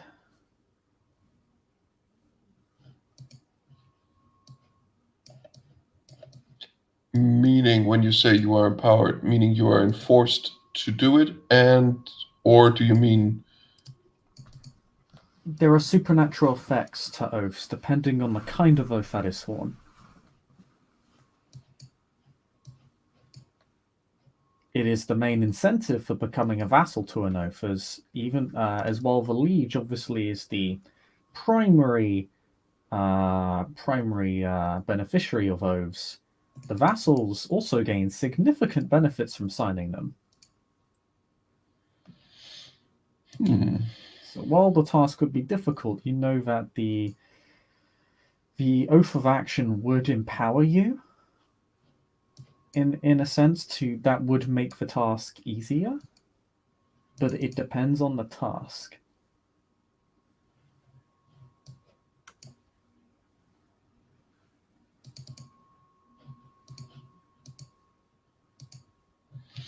God damn it! Now I really need to. It's not uncommon for those outside the Invictus to be vassals to Invictus lieges.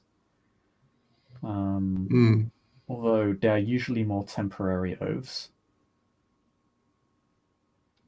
They are, of course, often necessary in Invictus domains. The Invictus will enforce oaths and have them be sworn. Like in London. In London, for instance. Mm-hmm.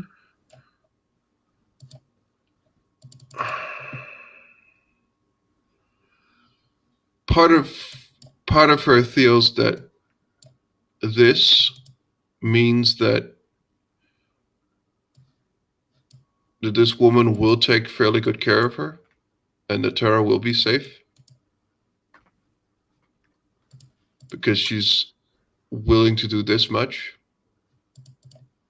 which does actually, weirdly enough, put her mind somewhat at ease. But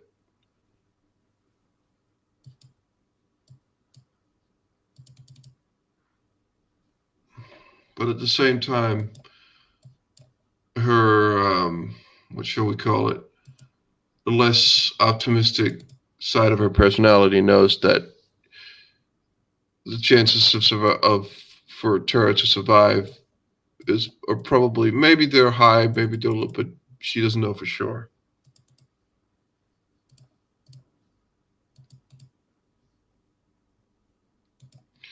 But then again,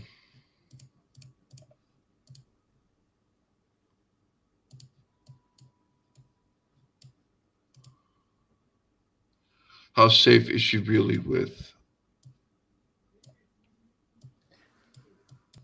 These are things only Natalia can answer.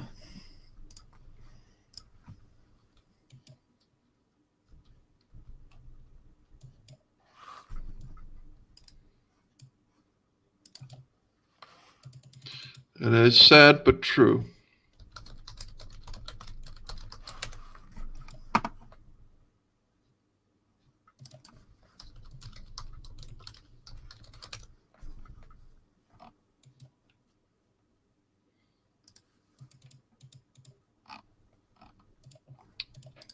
Um,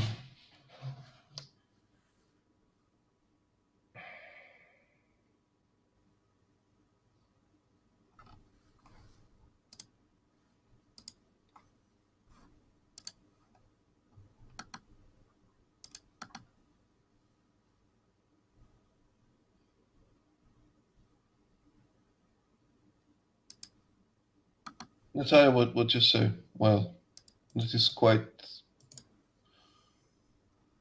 enough for her. I suppose that means that you truly do care for her safety, or at least to guide her to a.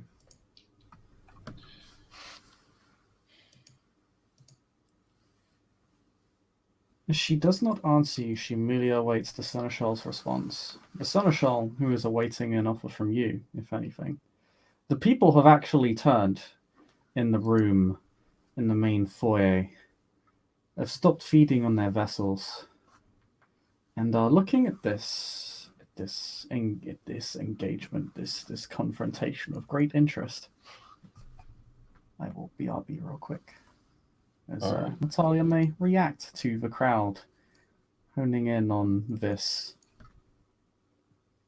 display.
I'm back, my apologies. No problem at all. Yeah. Um,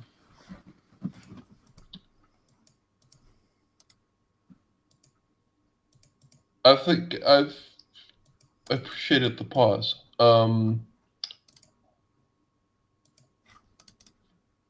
In what I should do is Natalia should what would say that she is safer with them and she shares more with them. What is probably going to happen is that Natalia is going to counteroffer because I hate myself, and it's going to create chaos and panic and destruction and mayhem. So I'm pretty sure that's what's going to happen. But I am actually thinking, like, if I think about this, Natalia knows that she doesn't know Tara very well. She knows that she's a good person, and she probably does share a lot of sentiments with spirituality or being religious and stuff, with more so with them than anything to do with her. They're probably very, very different.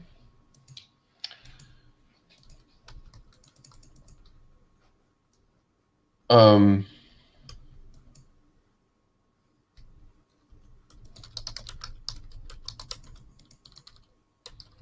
but there is just part of her that sees herself in this person. This is essentially her. This is.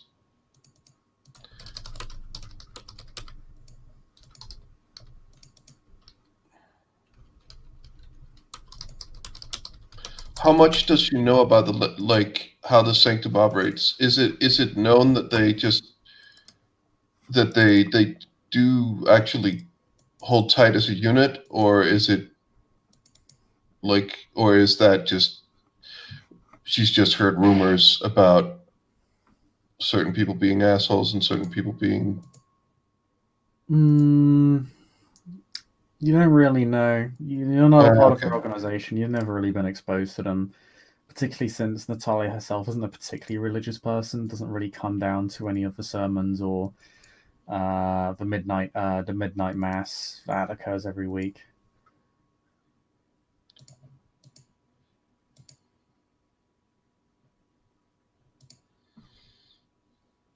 Fair enough.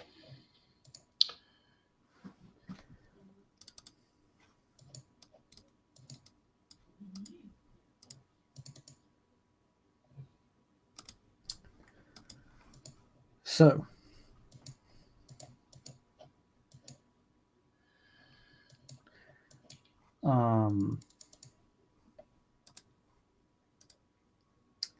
Seneschal looks to you for a few seconds, stares at you, looks back to Artoria, who has not left the floor. Her eyes dead shut.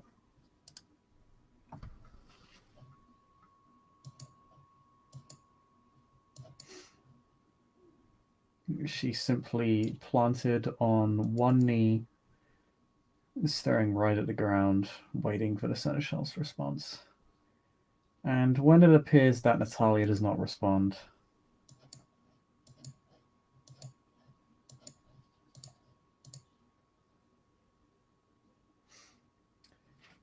the Seneschal will again utilize that formal gesture for Artoria to rise, to which she will do so.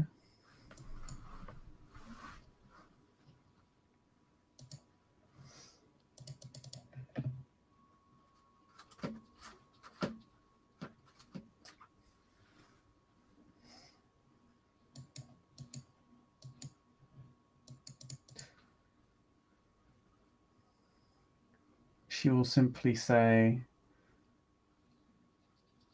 "Fair Lady Artoria, in exchange for your service,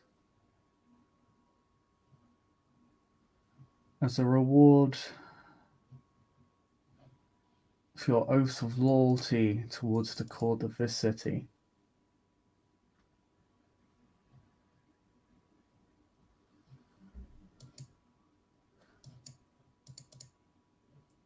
I would wish to announce the court a toast to your right to embrace."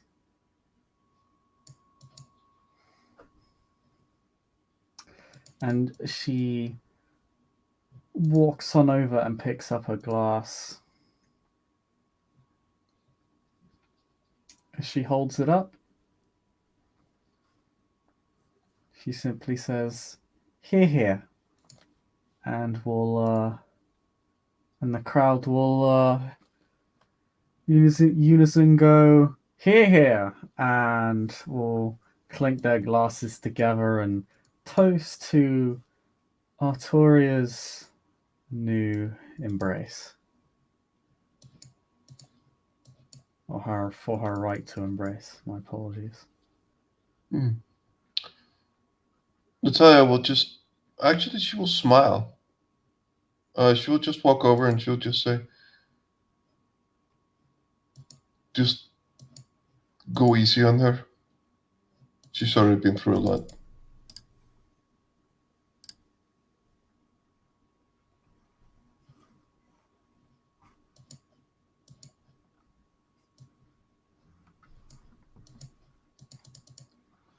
I'm afraid you have no right to tell me how to raise my child.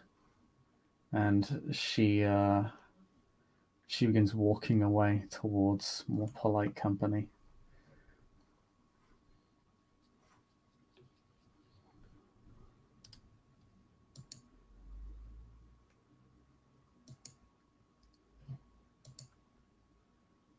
Leaving you standing there rather awkwardly before the seneschal.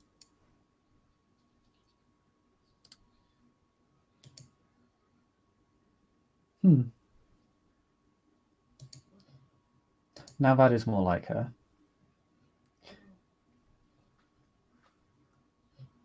What do you know of her? How badly is she going to beat her or what?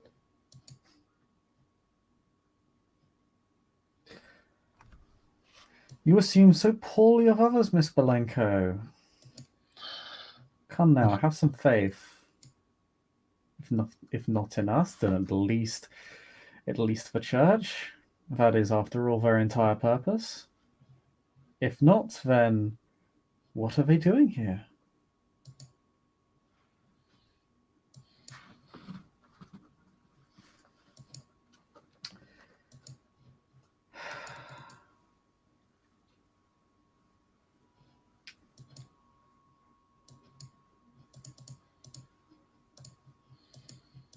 Well, I see this is dragging out, so if you don't mind, I'm going to take my leave.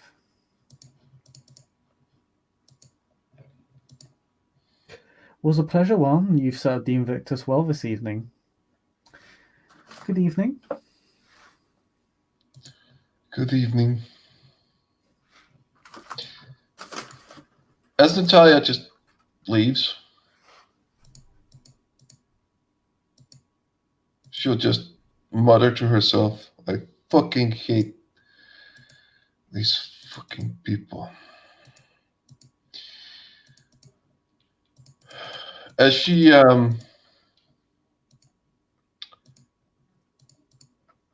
goes and she begins to curse herself because now she is beginning to, she can already feel in her mind how she's planning on massaging this into her actually tricking someone into doing this and thereby owing the Invictus a lot, and she can already taste it almost, her saying it, and that just kind of, yeah. She has a bad taste in her mouth on the way home, all the way home, actually. Well, as you go to leave, someone does catch your attention Oh, by great. simply saying, she will do terrible things to her, you know.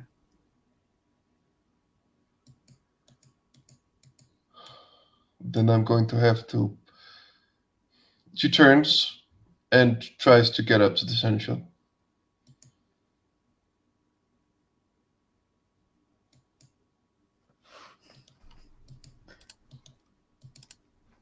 Yes, my dear. What offer can I make that will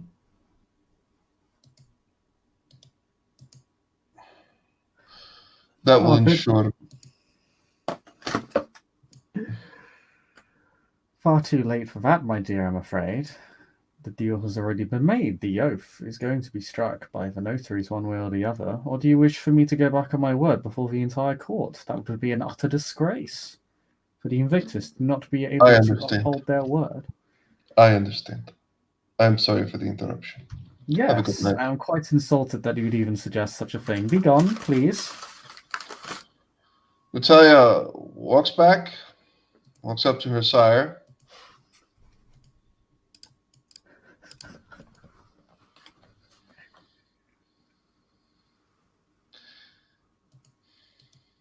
She's standing there. Anything else I can help you with?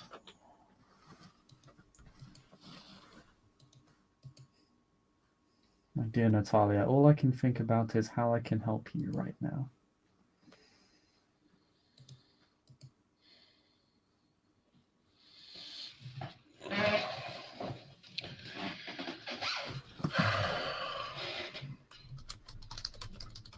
You say that, and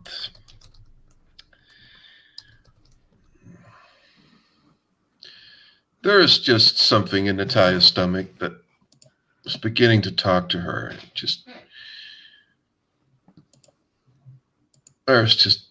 I need to get out of here. Do you have a place where I can unwind?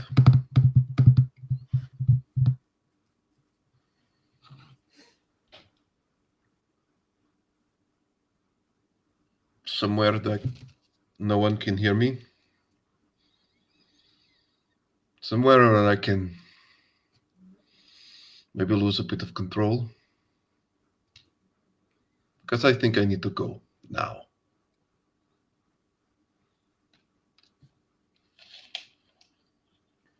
My dear, I always have a place for you. He takes out his phone and simply begins looking on like a modified Google Maps. Has a lot of landmarks planted out. And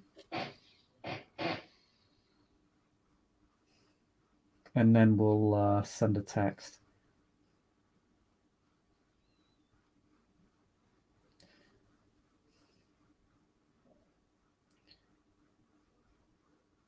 My law colleagues will show you to a location,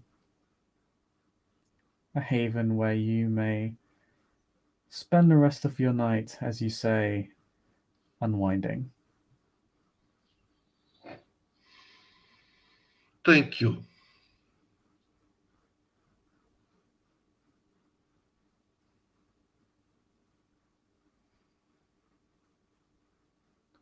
Of course, anything you need is.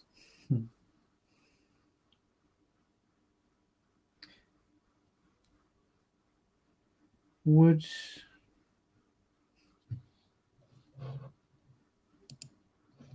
you seem troubled by what just happened? Do you really wish for her that badly?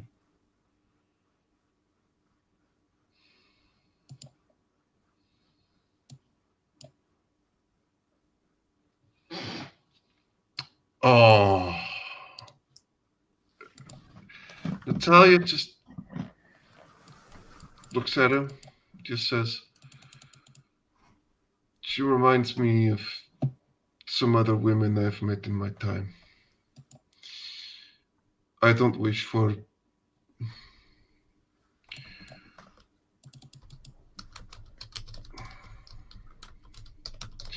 I just wish for her to be safe, but honestly, is any of us truly safe ever? I've come to learn that that's not the case. There are dangers everywhere, no? Of course. Although I am slightly disappointed to hear that you haven't felt safe under my care.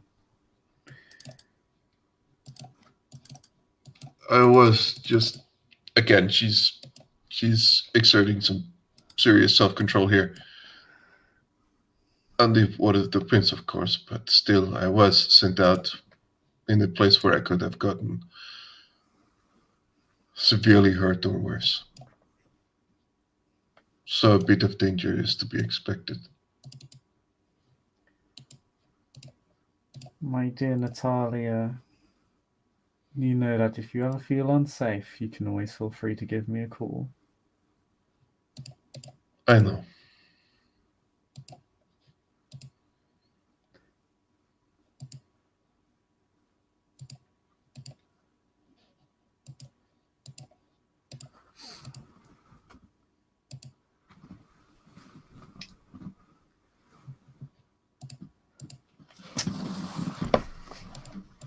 Very well then.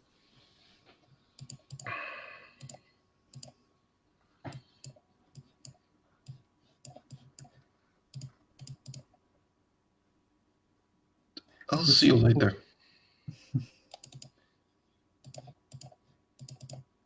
Natalia, And like, oh, he will go ahead. before you go, he'll say, I will see you later, my dear Natalia. And he takes her hand and kisses it as if to like say goodbye, and says, and please do remember, if there is anything you ever need, from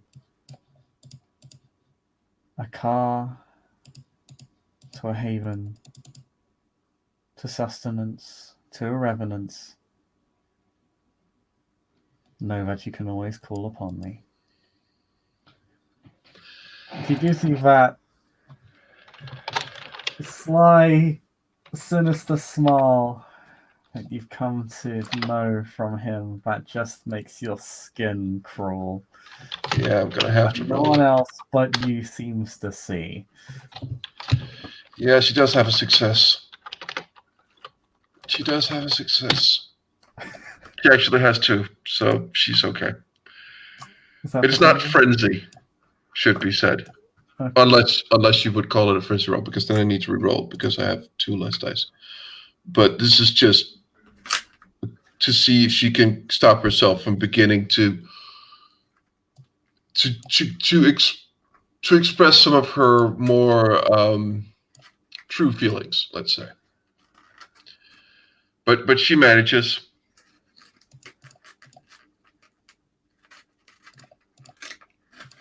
And yeah, she walks as she walks to the car, and just kind of just smiles at his gesture. She walks over to the car. She looks like a wind up toy. Like she is almost like she her bends. There's that degree of tension that There's an unbelievable tension.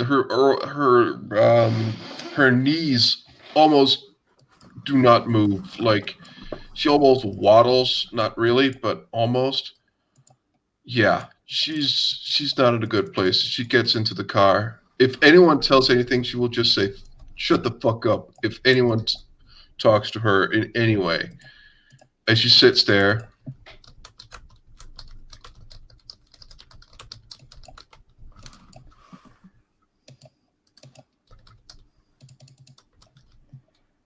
yeah, everybody here is smart enough to know when they shouldn't. It's probably not Shouldn't get also in the not way of a kindred. their first time with someone severely pissed off. Not at all. Not at all. Yeah. You are taken to a discreet location. Actually, a fairly modest-looking haven. In fact, oh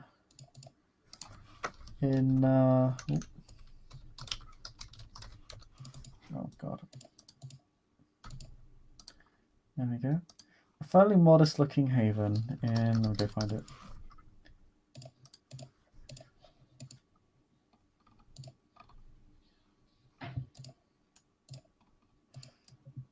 in the Tower Hamlets.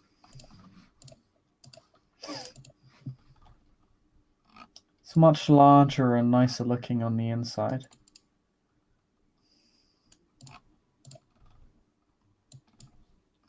Quite secure. Not for long. Guards will leave you. Just downstairs there is a panic room where you're quite free to just start smashing things to bits. And that is exactly what she's going to do. As soon as she's inside, the beast has been screaming at her. Just full board crying at her like, I'm coming out and you can't stop it. It's gonna happen and it's gonna happen soon. And the worst part of it, for one of the first times ever, it's not that she doesn't want to. It's because she knew she couldn't. But part of Natalia, for the first time really ever, wants to let the beast out. There is a part of her that just wants to let her rip. And she does. She goes into frenzy.